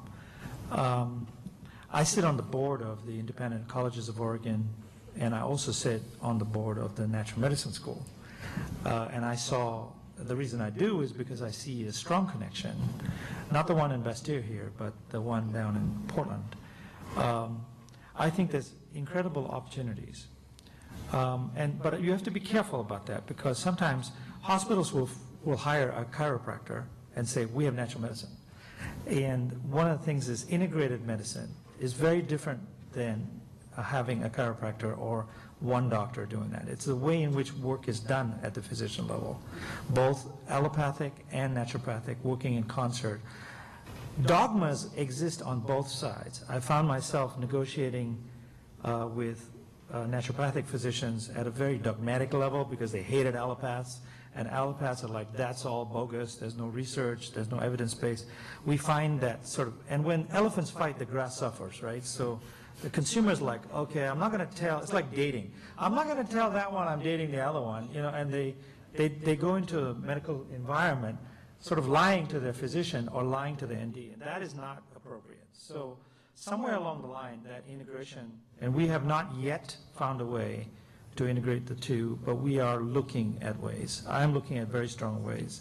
But the best is to give the data to the consumer and have them work their math on how they want to engage. I, for one, have both and engage both, and I found value in both. One is 5,000 years of experience, the other is evidence-based. So it's kind of, how do you work that in a clinical way that really affects, doesn't have correlating problems when you do that. So I'm a believer, and I think that many consumers are going in that direction. The question is, how do we connect the two, and that is an innovation that's coming. Dr. Paul? You know, I think that's one of the hardest questions that I'm going to be asked, but I'm going to tell the truth. The first thing I want to say is that I lost 35 pounds last year by using scientifically designed diet and exercise without a naturopath or a chiropractor or a club or anything else.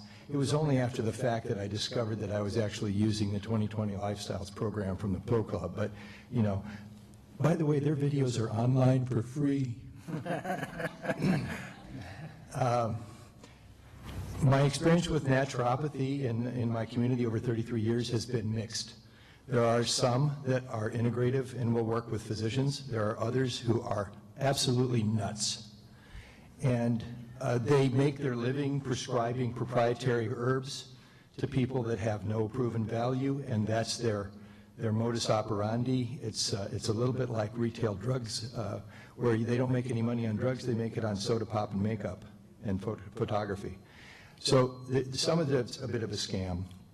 Nobody I know in primary care doesn't attend to nutrition, and doesn't attend to weight problems, and doesn't attend to substance abuse, and doesn't attend to exercise. It's an everyday, all-day experience doing that. The experience that has wrecked my respect for naturopathy is the patients who took their daughter with asthma to a naturopath in my community until she was so severely out of control that they finally decided to bring her to a physician, and she died in my parking lot at Lakeshore Clinic. The family sued the naturopath, and the naturopath was found to have practiced to the standards of naturopathy, which did not include any scientific medicine, no inhalers, no corticosteroids, no medications, and that teenage girl is dead. And I am not going to forgive the naturopathic community for that. Sorry.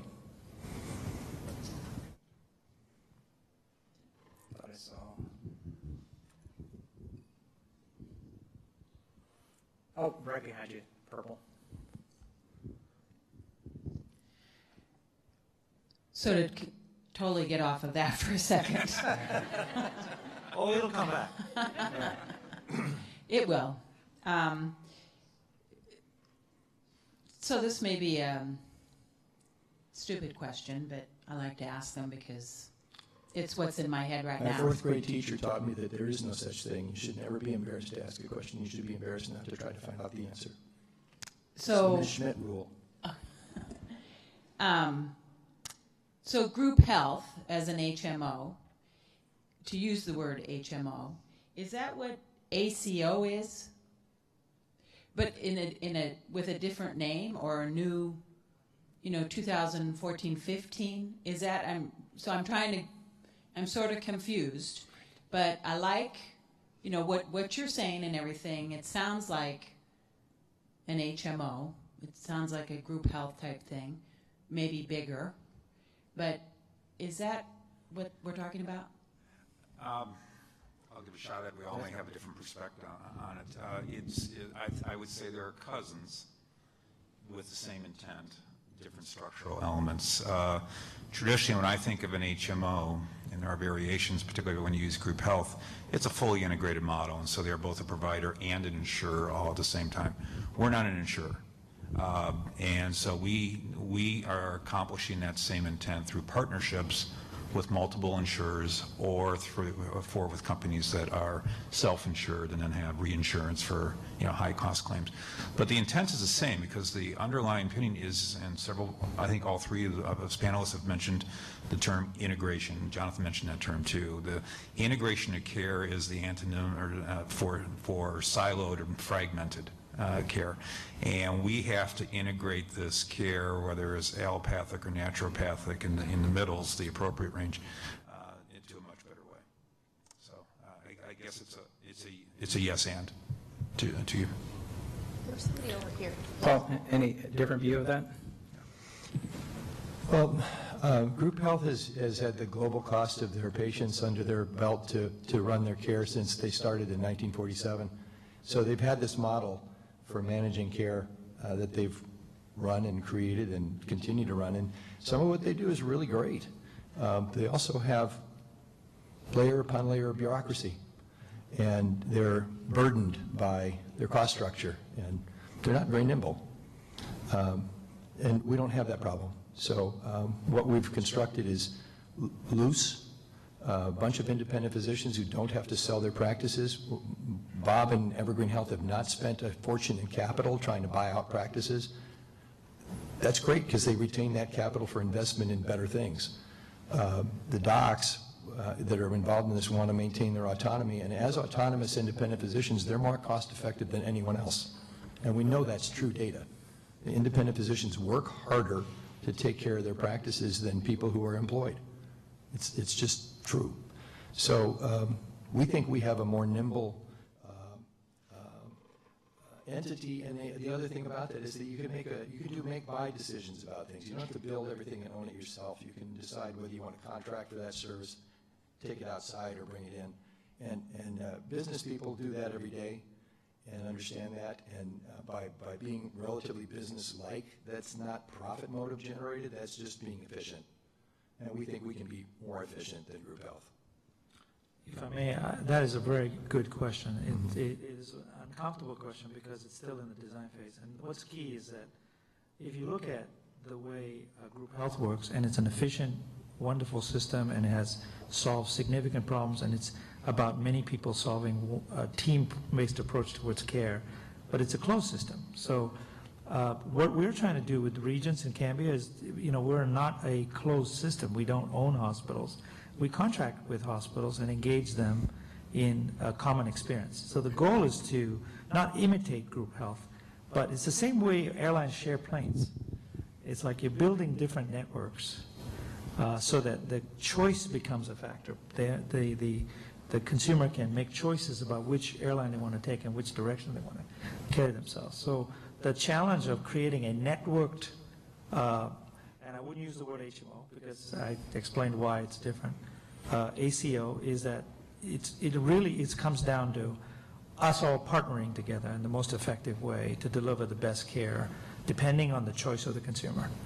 But it has similar tendencies as a group health, but one of the things that adds to it, if you take away the HMO, is the consumer play.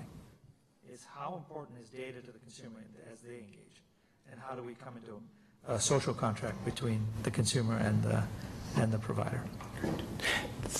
Well, let's thank our panel. Great questions, some exciting stuff that will happen. And so Dr. Mohan and Bob, thanks again for joining us.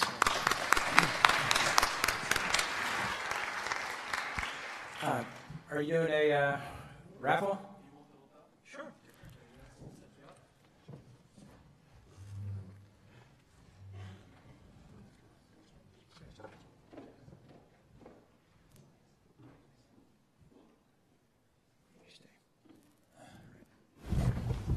Okay. Okay.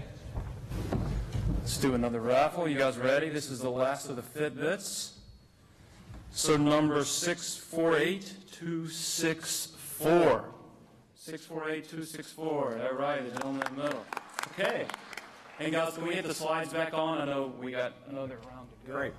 All right. Well, now a little more of the formal introduction of Mohan. I think you've know I affectionately refer to him as the professor, but Mohan is an author. He's been recognized by Forbes as a pioneer in culturally transforming organizations. And he's going to talk a little bit about business transformation here in his point of view. He started and run and grown multiple businesses and sold them. He was born and raised in Singapore. He's the author of this book, 7 Deadly Sins to Overcome.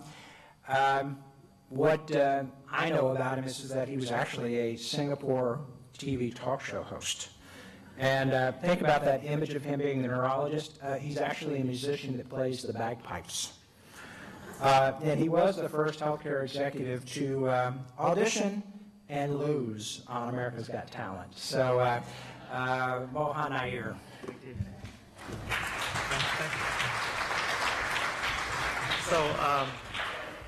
So I'm going to speak with you for 15 minutes on a topic completely different, healthcare. Is that okay? It's about how to transform businesses. Is that all right with you? I know that we can get really, we can talk about the complications of healthcare till the cows come home, and I'm sure there's a lot of talented people who can answer questions better than I can about how to transform the system. But I'd like to talk to you about the work that I've done for the last 20 years on how businesses transform and how one challenges, how one works in a transformed world where the unknown unknowns are greater. How do you work with uncertainty to the extent that it is right now? Because the world is so fast-moving, so rapidly changing, and so different now than it was. Some of you talked about the 1990s, and the good doctor talked about hating those years.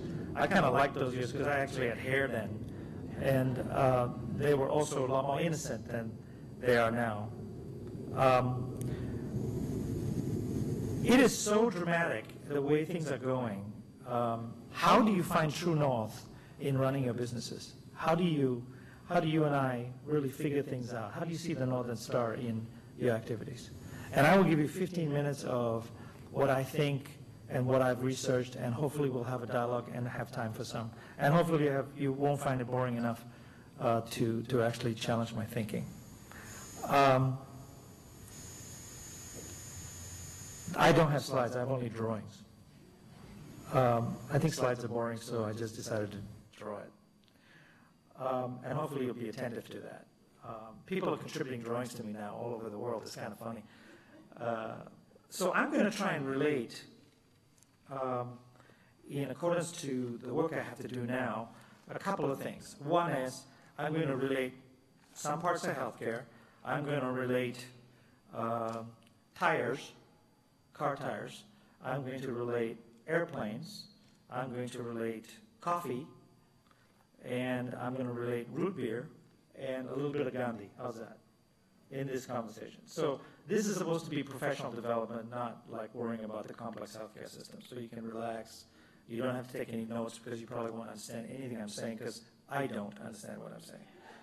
So I hope this works for you, and if it comes to some one idea that you can take away in 15 minutes, that's a big win, right? If you just have one idea that says, he kind of affected me a little bit. Because I think cultural change is not done by big grandiose plans. It is done by one idea transforming any other idea.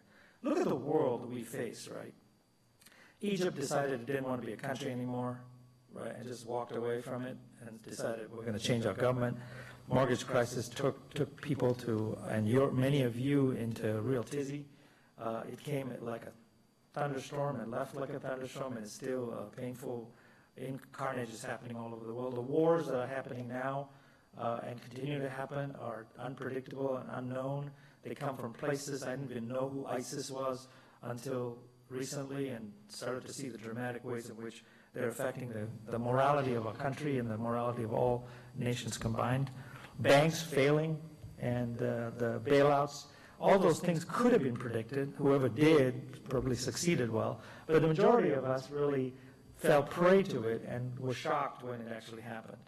The healthcare crisis was predicted and continues to be predicted. And the next crisis, if you look at the models that I've created about predicting what the next one will be, if you want to know, it's education, right? It has been for quite a while.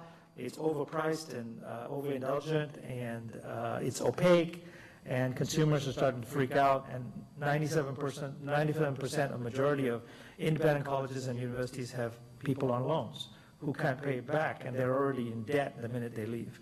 Those kinds of things are sort of the symptoms of a transformation crisis about to happen. It'll probably happen 5 years from now, 6 years from now. The government will be involved.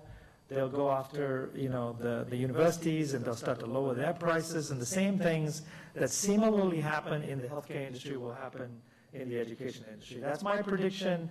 It may seem obvious to you, but I wrote the book 4 years ago, and 10 years ago I did the research, and those things seem evident then. But this crisis is quite interesting to watch, the crisis of life itself.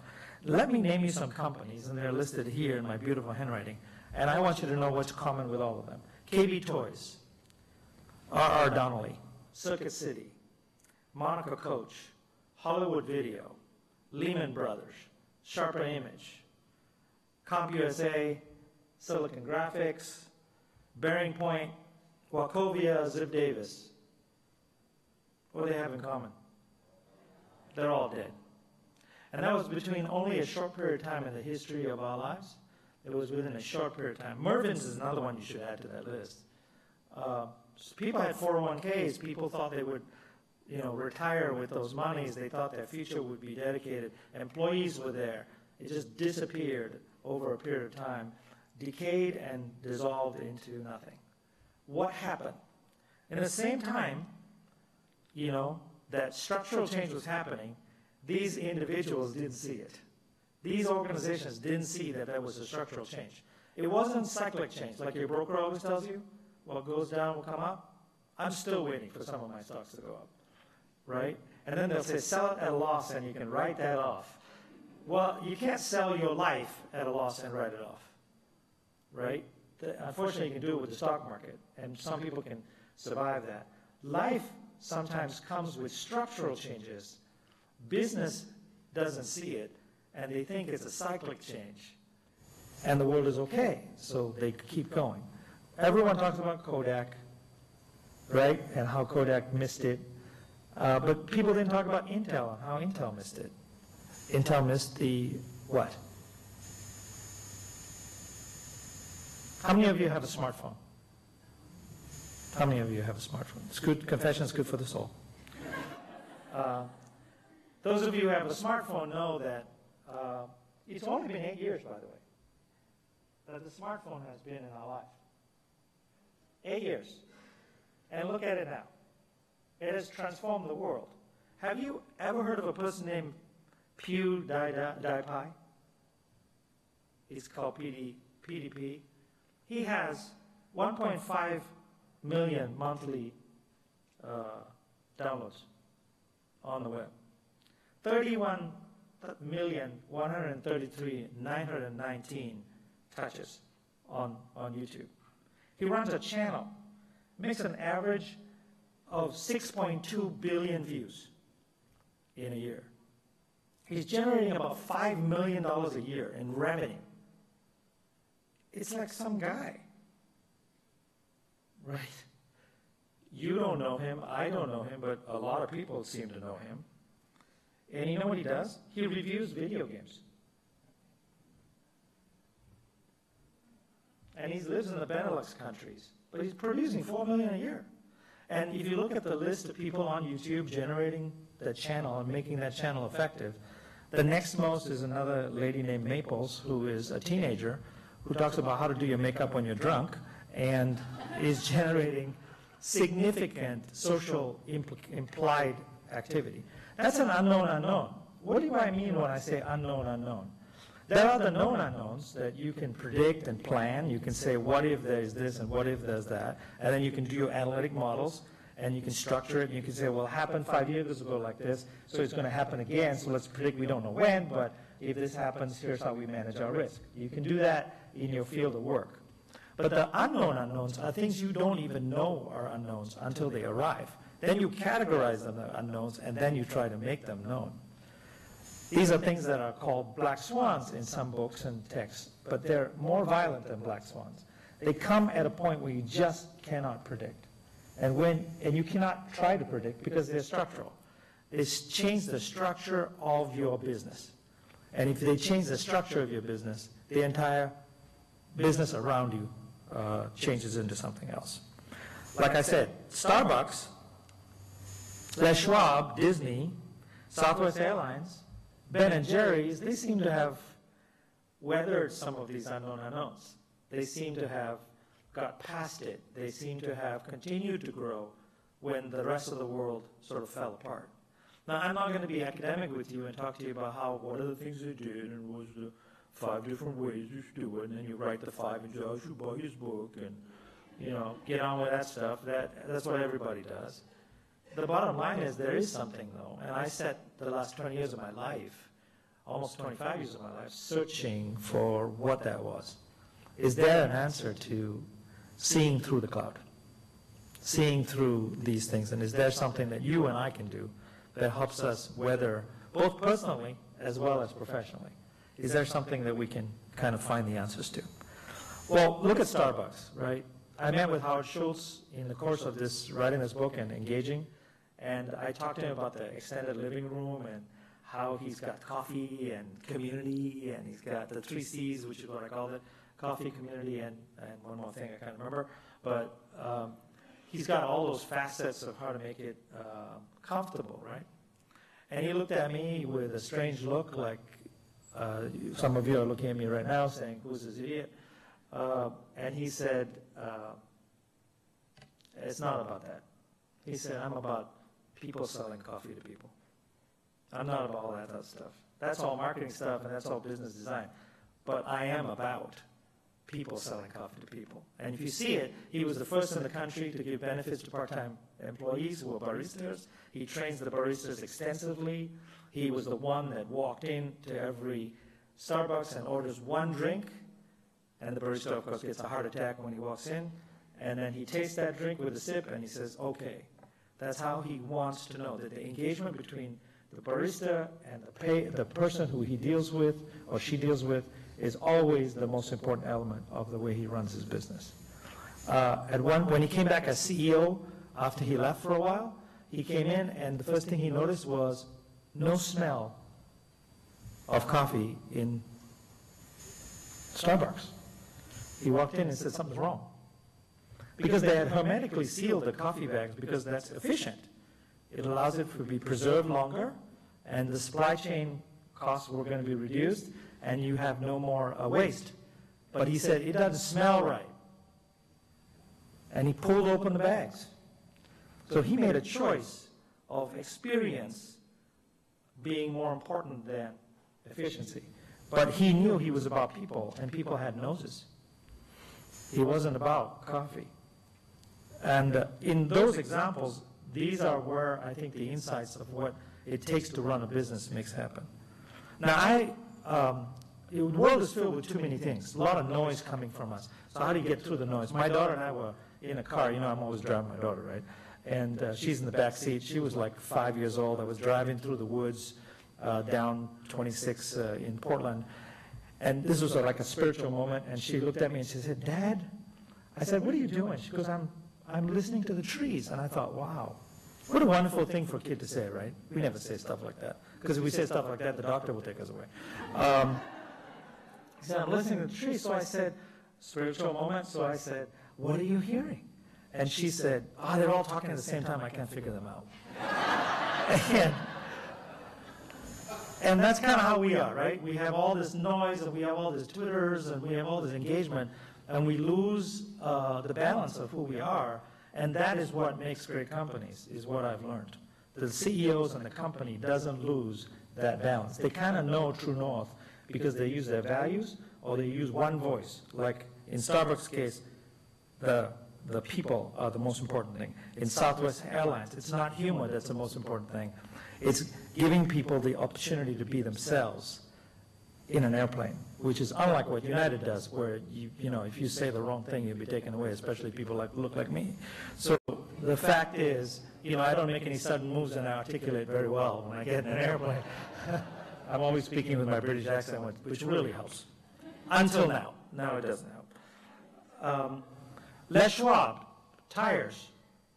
Billions of tires sold. Largest tire sales group in the country. Engaging in a private company founded Primeville, Oregon. Some of you have known Les Schwab, but one of the things about Les Schwab is when you drive your car there, they run up to you. The two people with big muscles run up to you, and before you say, ah, they throw you out of the car. You find your way into a popcorn place where you're eating popcorn, watching a video that you don't even care about. And you're feeling joy and comfort, but they already got your car. They've jacked it up, they're changing the tires because they know it's tires. And probably grandma comes and visits there because grandma was sent away by somebody in another gas station because the grandma went over there and said, I got a flat tire. And they said, go to Les Schwab. Is that stupid or what? You're basically telling the customer, you don't want to be here. We don't like you. Go over there, they like you. And so Les Schwab pulls by the way, I've sat like, I think about 20 hours a week I sat inside Les Schwab, eating popcorn, pretending to be a customer, watching how work was delivered. And by the way, that's a lesson. All the strategies I can give you is nothing if you cannot execute it on the customer floor. So it doesn't matter if we talk about all this stuff, as long as it's felt by your employees, that's where the action is, right, in everything we do. Well, what did I find? The lady would say, my tire is flat. The muscle-bound people will pull the tire out, like they pull it out of the nail, they pull the nail out of the tiger's foot, and then they come back, and what do they say? They give the keys to the lady, and the lady says, audience participation. How much? What does he say? Nothing. What does he say right after that? Bingo. That's marketing, right? Grandma goes and tells 250,000 other people, because grandma wants to tell people about an actual value being deployed, and is excited about this muscular man who gave her keys back. And she says, when I was there, and what happens to you and I who have grandmas? Don't mess with my grandma. And now I'm going to go to Les Schwab. Even though they're messing up my tires every day, I'm still going there. I'm actually trying to make them better. I'm saying, this tire really was wrong. Would you mind helping me? I'm so loyal because of grandma. That kind of character is delivered in a different way, in a different frame. Disney, same thing. So as you look at the anchors that make transformation occur, can you see through all this noise? Can you kind of see through what's the real essence and how Disney continues to be Disney and how Les Schwab continues to be Les Schwab? Les Schwab is losing a little bit of his ground because of change of management. They're starting to forget a little bit about these basics. They give out free beef. Why? Have you ever had a business plan? Have you walked to your CEOs and said, I got this idea? Yeah. Give me a second. I'm going to give out free beef, and I'm a tire company. And it's just going to be random. We're just going to give out beef randomly. Right? Like, can you imagine? And Les Schwab said yes. Why? Because he was about engaging in trust. If you look at the people he's hired, he always hired people who couldn't get a second chance because he never had a second chance. He was 9 years old when he was adopted, and his uncle and aunt made him do a paper route when he was 9 to make money. He knew that his life would be one of entrepreneurship. He bought a tire company and then reinvented it, built it with other people who were like him, and always wanted to give people a second chance. He believed in trust. So when he's transacting in tires, he knew transact in trust. Trust was his energy. Now you may think that this is a soft art. It's a soft thing. It's not. It's very hard for me. After I've looked at it for 20 years, I've looked at what makes companies. And this is what seems to make companies. This is my book, Ignoring the New Principles. Principle number one idea can change all ideas. We live in a world where you got YouTube videos where people are making $4 million on one idea, how to put makeup on when you're drunk, right? Notice it's not very rational, but that people are growing up and they're still going to talk like that. So that population is coming. They're going to laugh about this person, Maples, and she's going to be folklore, and she's going to be 90 years old with a tattoo that doesn't look right, but she's going to be a hero, right? She's going to be our Robert Redford, right? In our generation. So just recognize that that's the case. Now, I must tell you that the new principles have changed me. Change yourself before you change others is the number one principle I follow in life now. And it's the principle that Regents in Cambria followed. When I introduced the concept of would you change yourself, and they said, yep. And when they did, they had incredible power of being able to change others because by reflection of their own character, they transformed. Have you met anyone that in their mere presence you become different? What a wonderful thing. Is your company like that? Why not? Why have we separated ourselves from our company? Why do we have to play a different set of rules? You know, we speak about the language of transformation, and that language is not correct. So changing the principle, like it's not about us, right? It's about the people we serve. But we say that, but we still think about us. So if you really think about serving others in a complete sense, you can make money. By the other token, think about the other choice. People without causes are boring. People who find things greater than themselves to engage in, and it doesn't matter what level, are the ones you like to follow. People who have causes are taken by people. Missions are given by people. Missions are fixed. Causes are broad. So finding a cause greater than yourself that you can really go after makes employees feel motivated beyond the 8 to 5. They feel excited about it. So think about that for a little bit as well. Gandhi was the person that I looked at to see transformation because most people don't consider him an entrepreneur, but guess what? I think he's a hyper-entrepreneur. And his kids, his grandkids and I were friends, so I met with his grandkids and asked questions about how he transformed the world by transforming himself. And the stories are pretty scary. The personal stories of personal transformation are very scary. And I'll give you a few examples of that as time goes on. But just recognize that that concept of a cause and transforming yourself are fundamental principles of the way business can run. There's 2 orders of value, high-level order and low-level order. If I want to provide value to a customer, and I'm trying to do that with you, there's 2 orders most people think about, rational, emotional, right? Rationally, I save money or I make money. Emotionally, it feels good that I do that, so therefore blah, blah, blah. How many of you drive a Prius? Okay. Why do you drive a Prius?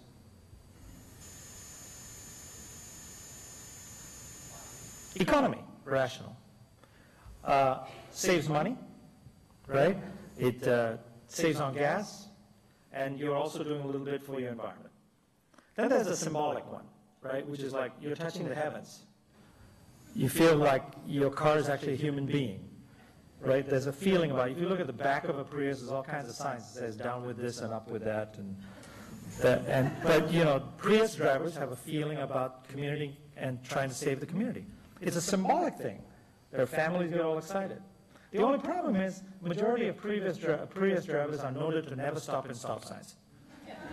So it's been noted by research that they never stop. They're so quiet, they scare you too, but they never stop in stop signs. So consumers are contradictory. They do one thing and say another. We all do that. So recognizing that, how do we get forward with orders of value? I'll tell you a story that I think is important. I know we don't have a lot of time, but I'm running out of time. The hook is coming.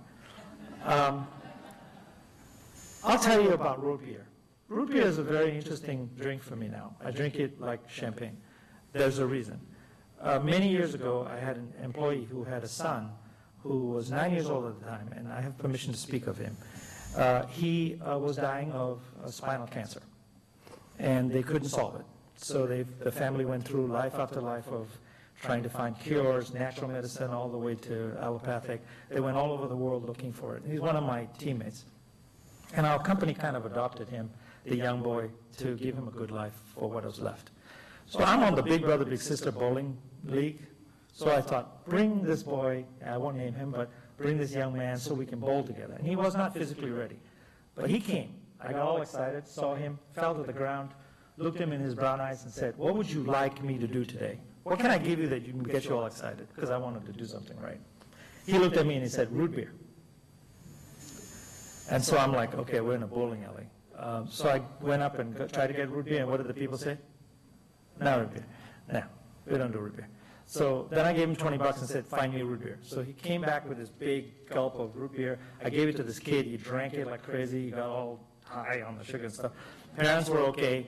He went bowling, got crazy, started flirting with all the girls. I thought I'd done something for him. Next day, I come to work and I see a drawing on my desk with him drawing a beautiful picture of me and him bowling with root beer.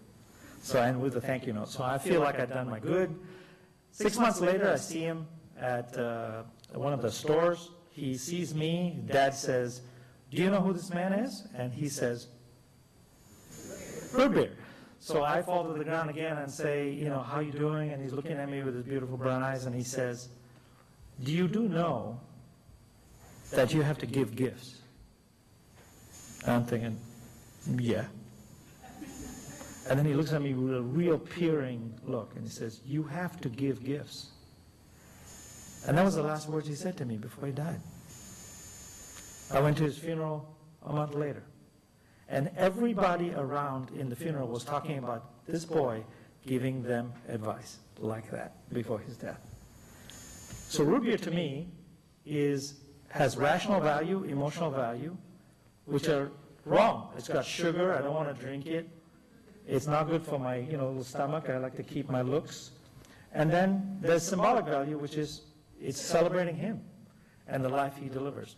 And you will never see different now. When you look at root beer, you'll think about him. And you don't even know him. And yet you see the symbolic value of that. So think about value in many different ways. Don't think about it in a standard format. So you saw this with Starbucks. It's about transacting in a relationship, not about all the elements that make a market. Root beer is about something else now to all of us. It's a celebration of a young man who passed, but contributed to the world in a fashion that transformed thousands of people just by his drawings and his communication. And he was always here for a message, but he left very quickly and reminded me of it constantly. Then there's leaders. Who do I look like? How do you know? It's just an old man with a stick. Because he branded himself. His outfit, his behavior, everything was a brand. He developed an identity, and he was an entrepreneur. When I ask crowds like this, who's your favorite entrepreneur, especially in Bellevue, they always say, Steve Jobs, or the usual high-tech group. These are not people I admire totally. I like them, but they're not transformative. The transformative are the social reformers like Mother Teresa and Nelson Mandela and Gandhi, and they are all entrepreneurs too.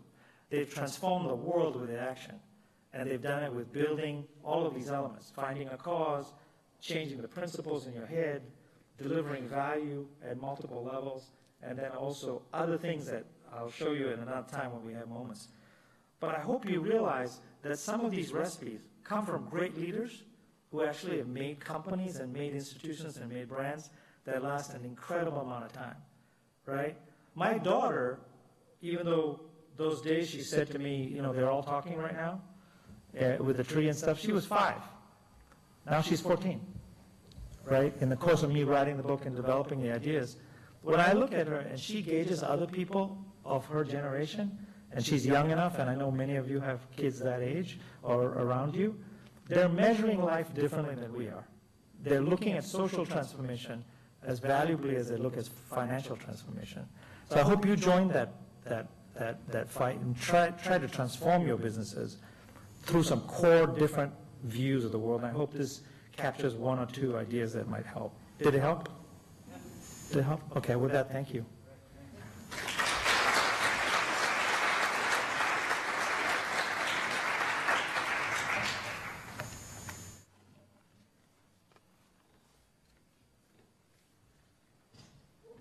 Thank you, Mohan.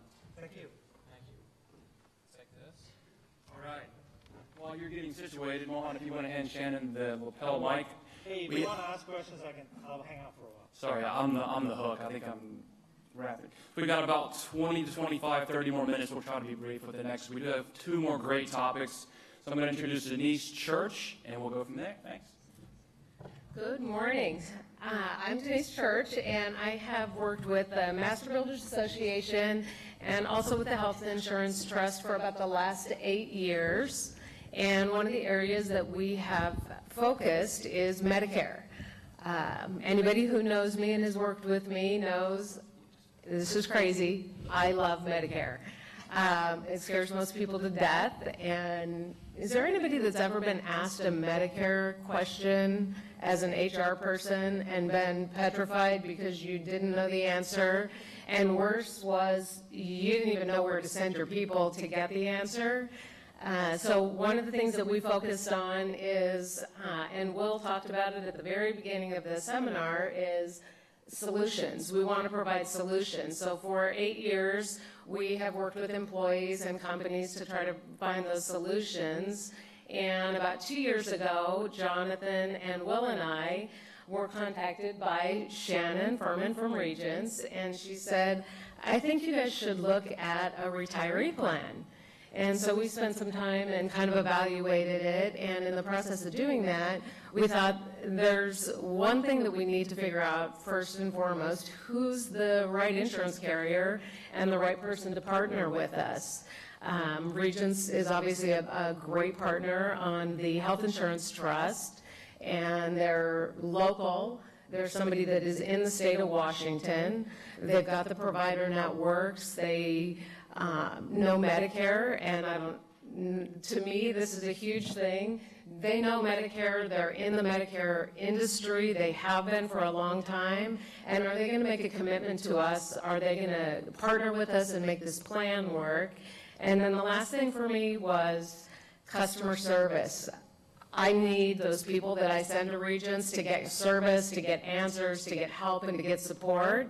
And we felt that Regents answered all of the solutions, that they truly were going to be a partner to us.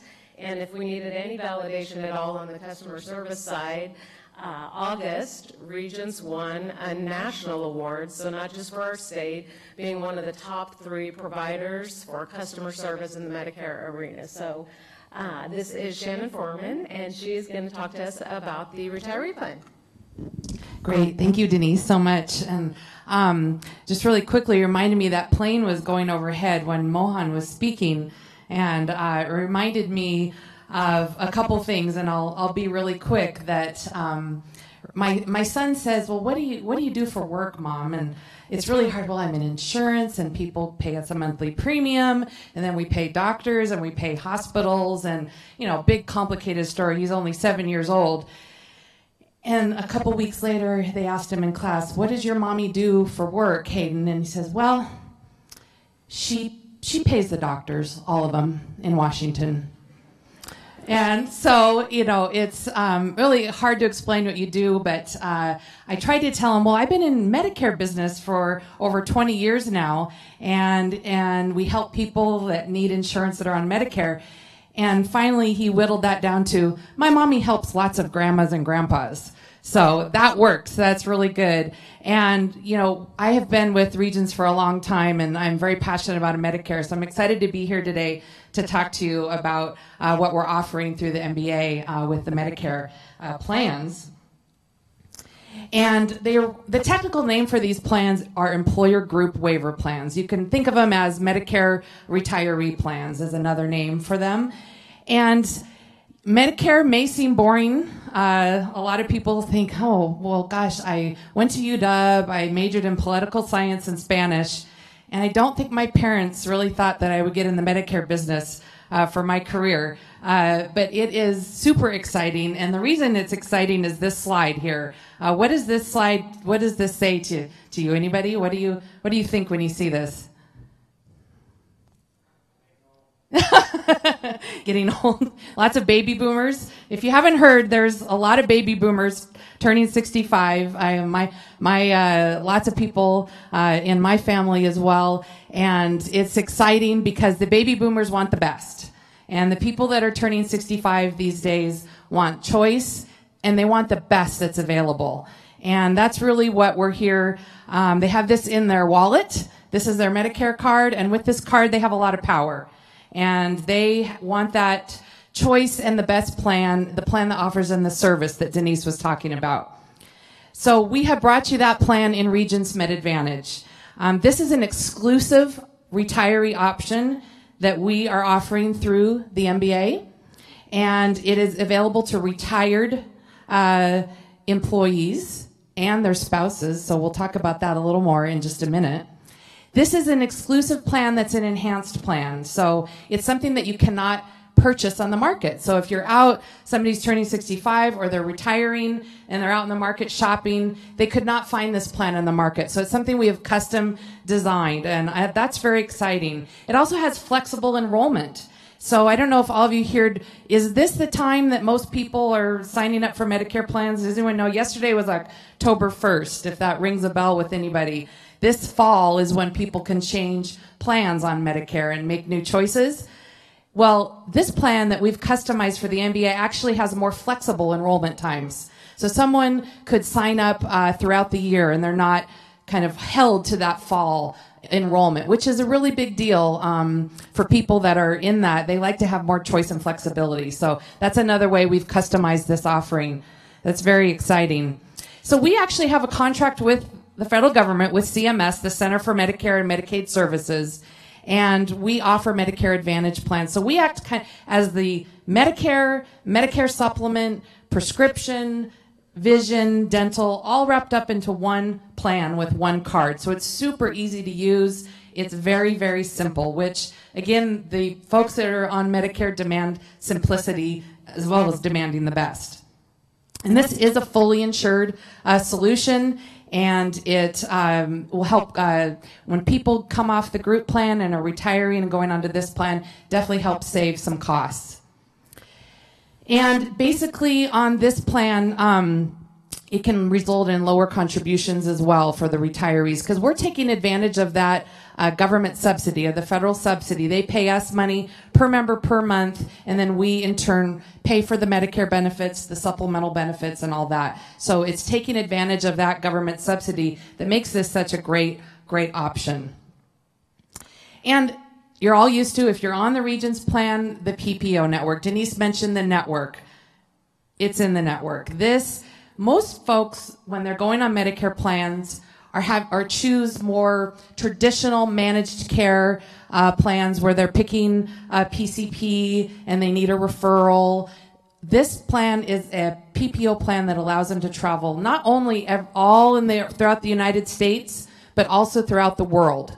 So it provides them emergency and emergent care everywhere, but they could also go to Arizona, they could live for 6 months, and they could get routine tests there, and it would still be paid. So this is an amazing plan, and I know a lot of people like to travel when they retire. So this map might look a little confusing at first. I'll point out, you can travel anywhere in the United States. If you go to one of the blue shaded states, you actually could find a Medicare Advantage doctor that's contracted with all of the Blue Cross and Blue Shield plans across the states. So they would get paid as in-network benefits. But then you're probably thinking, well, but what about those white shaded states there? And I see Arizona. Doesn't everybody else travel to Arizona? There are no Blues PPO Medicare plans in Arizona to have a network. But the great news is that you can actually still see any doctor that accepts Medicare. And 93% of doctors accept Medicare in Arizona. So as long as that doctor accepts Medicare, that'll also be paid as in-network.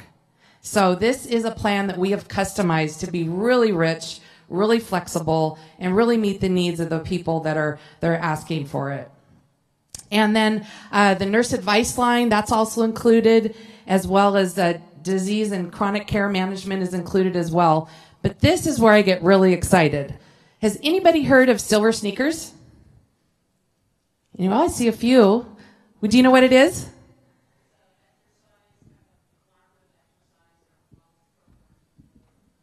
Yeah, it's a wellness program, collaborative exercise within Medicare. That's exactly it. We actually have people that come to us and say, does your plan include Silver Sneakers? We say, yeah, it includes Silver Sneakers. They say, good, because I'm not joining a plan unless it includes Silver Sneakers. If you haven't heard of this, once you start helping a relative or a family member that's turning 65, or you yourself get to the point where you're getting on Medicare, you will soon learn that this is where it's at. Silver Sneakers is basically a gym benefit that's embedded inside this plan. It gives them access to 11,000 gyms nationwide where they can go and go swimming, take an exercise class. There's exercise classes geared just for the retiree population. And what's really great about this, we had a gentleman that, they retired and he got his RV, his big fifth wheel, and he's traveling all around. And he really needed to lose weight. He saw his doctor. He had a heart attack. He said, I have got to lose weight. So he joined the Med Advantage plan, and he got to drop his $60 per month gym benefit that he was paying for at some local gym, because this was included at no extra charge in his plan. We pay for his gym memberships. So he goes to the YMCA in the morning, and he's been swimming, and his wife has been going to Curves and doing the workout at Curves as part of their plan. Then they decided to go travel in their RV. And so we thought, what am I going to do? I need to keep working out. Well, we said, you can actually go see any gym that's part of this network in the U.S. So every time they would stop at a new city, he would call us and say, what's the local gym? Or he could also put it on his smartphone if he had one. And he looked up the local gym and he used the facilities there as he traveled. And he lost 100 pounds over the course of the year moving along. So this is a really big deal and something that I'm super excited about, and that comes with the plan. And also, what else do people need? A lot of folks need hearing aids as well. And, people don't like to talk about the fact that they need hearing aids, but this is something that is very expensive. And sometimes people don't purchase them because they're so cost prohibitive. They cost thousands of dollars. So we have partnered with True Hearing. And if you just see the example here, this person on the top saved $2,800 per pair. This is something you cannot get at the local places here around here. It even beats the Costco discount. So it's embedded in the plan, and it's an amazing hearing aid discount program. And actually, people usually need to purchase hearing aids a few times, probably more than once. Anybody know what the biggest reason that a hearing aid might go bad and they might need to get another one? Anybody know? The what? Water, yeah. Maybe fell in the toilet or something. Yeah. Anything else? What? Lost, lose it. That's a good point. Actually, you'll never believe it, but the biggest reason you need to get another hearing aid is my dog ate it. Serious, that is why. My dog ate my homework. Is that what you said? Yeah? Yeah, it's true. I know. I didn't believe it until I read the research. So this is a big deal. Again, it's great to have this hefty discount program. The large national pharmacy network, again, they can travel all over the United States and have access to over 63,000 pharmacies. They can purchase 90-day retail drugs for a 3-month discounted supply, as well as mail orders. So it's all about choice and having the best. And that is what this plan offers them. I mentioned this a little bit at the beginning, but the eligibility. So obviously they have to have that Medicare card, that red, white, and blue, Medicare Part A and B. This is a plan for retirees. So they need to be retired, but they also could be retired, but maybe they come back and they're working a little bit part-time, but they don't have access to the group benefits any longer, then they could also join this plan. So they need to be retired from their main, full-time job and not have access to the group plan anymore. Yeah, question.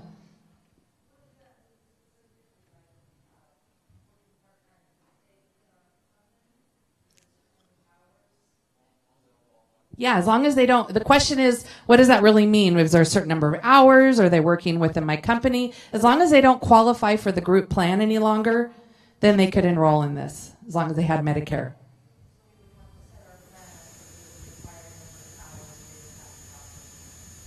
Yeah, the question is they'd have to set your plan up so there's a required number of hours that they would not meet. That's correct. Yes. And they can live anywhere. So they actually don't have to live here in Washington. This plan, they can live in Hawaii or Florida, or they could move. They could live here for 5 years and move later on down the line. So it's very flexible. As long they have to have a permanent resident in the United States and that's fine. They can travel for up to 12 months at a time, so they can actually fly around and go live in Europe or Mexico for 11 months and 29 or 30 days and come back to the New York airport, stay the night in the New York airport, and then go back out for another 12 months. So they actually it's very flexible as far as travel. So that makes it really nice. Again, these are some ways that this plan is unlike something you can get on the market. And I think that is about it. I am out of time, but I will be Denise and Kristen, and we will be outside at the table and we can answer questions. Okay, thank you very much.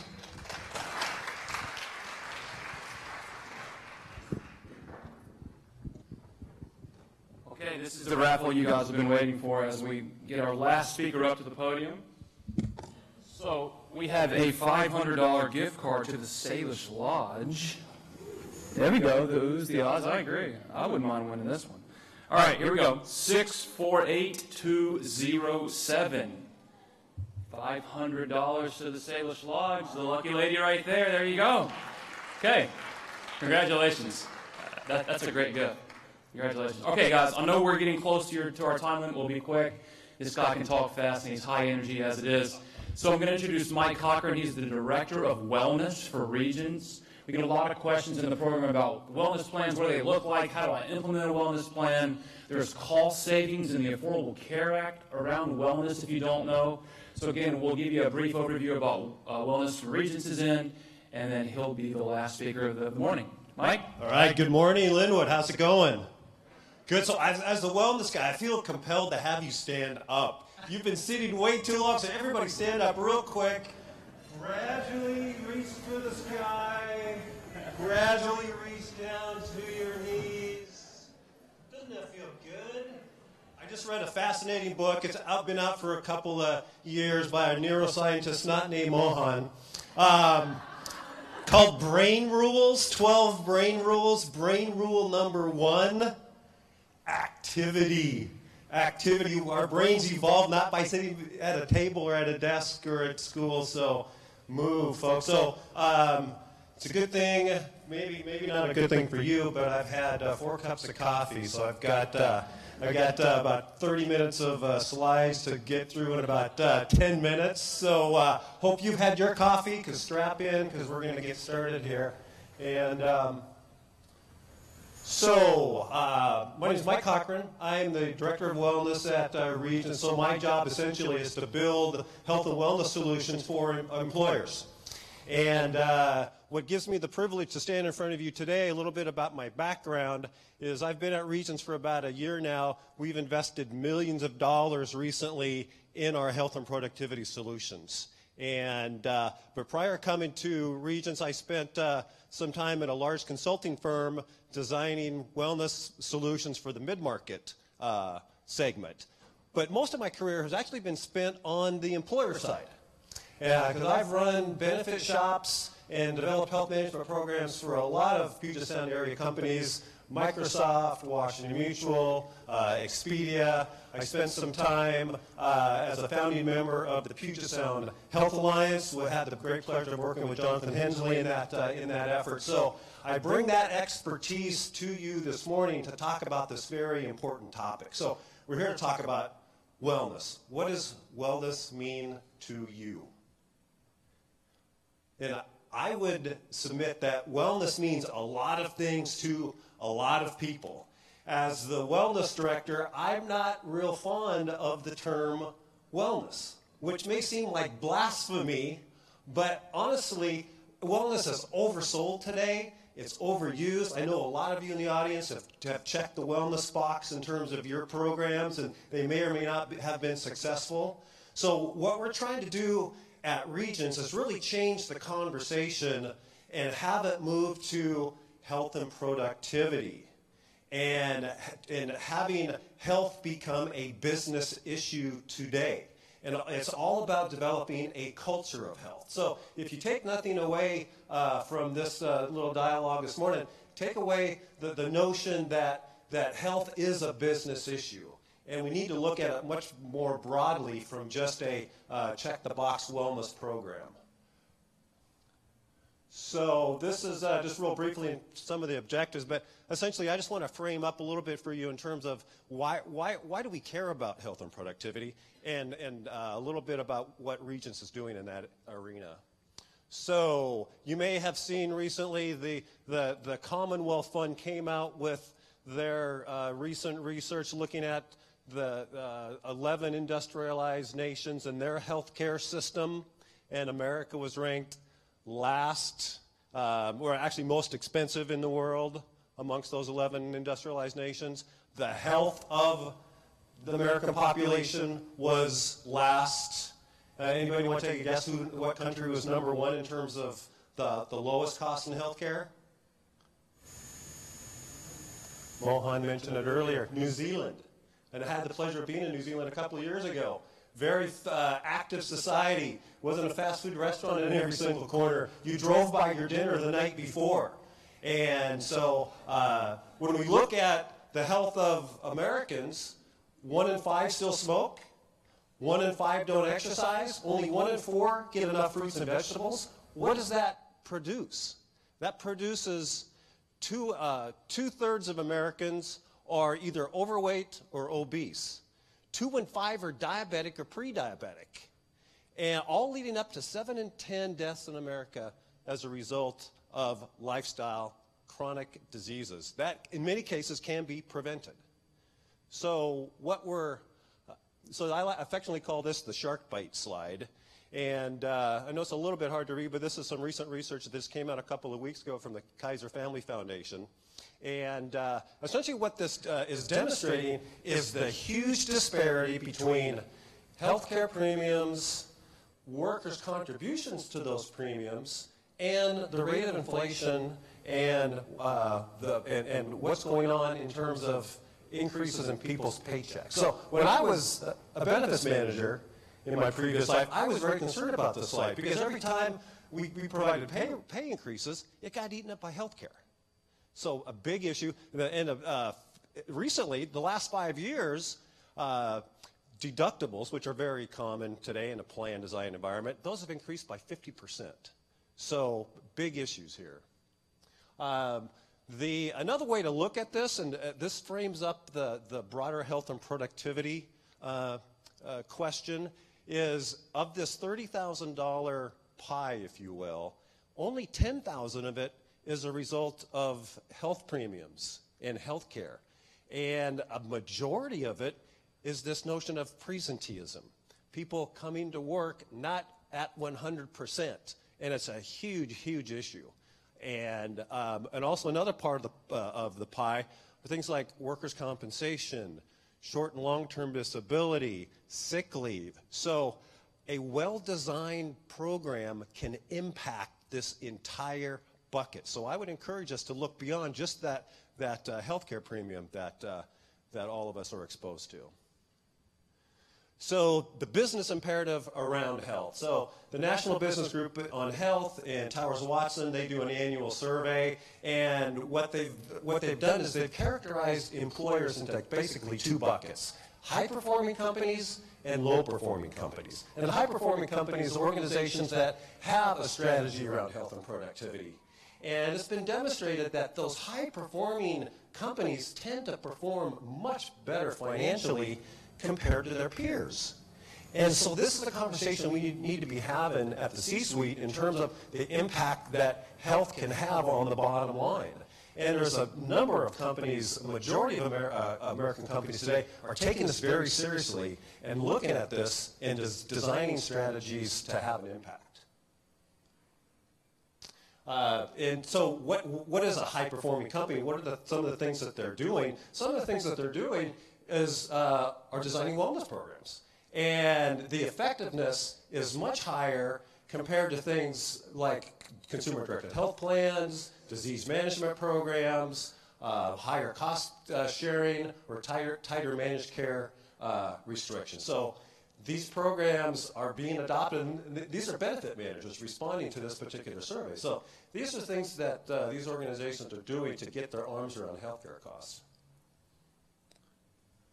So we get asked a lot, what really goes into designing an effective program. So I'm not going to go into a lot of detail on these, but these 6 pillars are extremely important in terms of the things that need to occur for a program to be successful.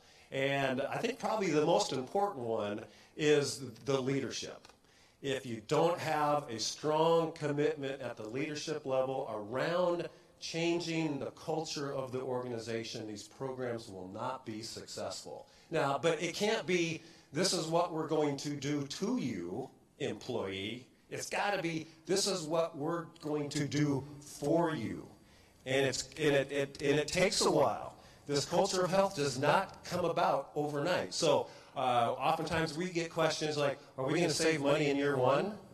And the answer is probably not. But if you have a well-designed strategy and communicate it well and have engagement, you will be successful. So those organizations that I've mentioned to you before, we changed the culture around health and had a positive impact. So in terms of what we're doing at Regents, as I mentioned earlier, we've got a renewed commitment around health and productivity. And just real quickly, I mean, our mission, our focus, our cause is all about maximizing employee health and productivity. And we do it by 3 ways. We do it by increasing engagement, because at the end of the day, it's all about engagement, right? If you don't get employees engaged with these programs, get the family unit engaged in these programs, you won't be successful. It's all about improving health. And that's another big thing that we do around measurement, is being able to demonstrate the ability to show that health improvement. At the end of the day, if you do those 2 things, then it's all about bending the cost curve. And we're trying to change the conversation also to value on investment. And there's more and more companies today that are introducing these programs. Again, it's in terms of increasing the health and productivity and changing the culture.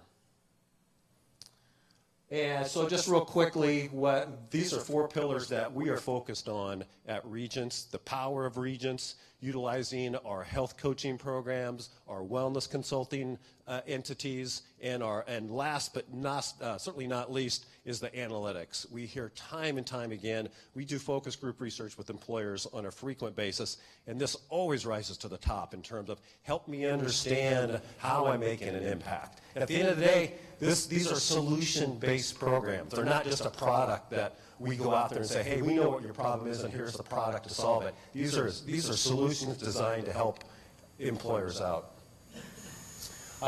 Just real quickly, a snapshot of our recently upgraded web platform.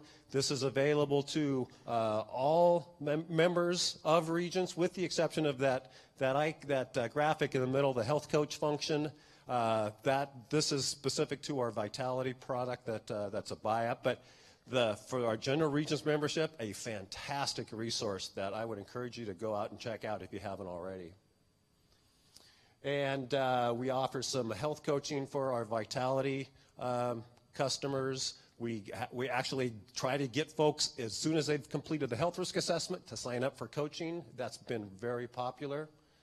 And at the end of the day, what I want you to visualize is this web platform that we've developed that I just showed you a screenshot of. But like a lot of organizations out there today will sell you a web platform and say that's the wellness program. It doesn't work that way. You've got to have these boots on the ground. I've seen it time and time again. These are the wellness consultants, the health coaching, the reporting and analytics. That's what brings these programs to life. And so this all leads up to what we're developing right now, our next-gen solution. It'll be available in the market early next year. We're targeting February as our launch, so hope you'll hear more about it at that point.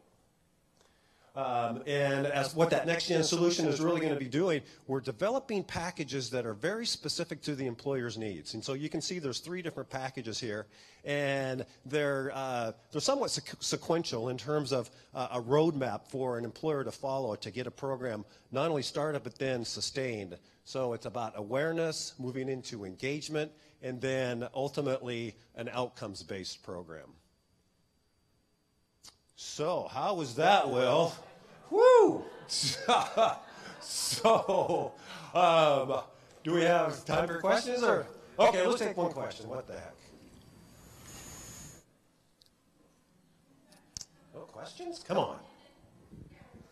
I meant to to measure how many steps I had on my Fitbit here during this presentation.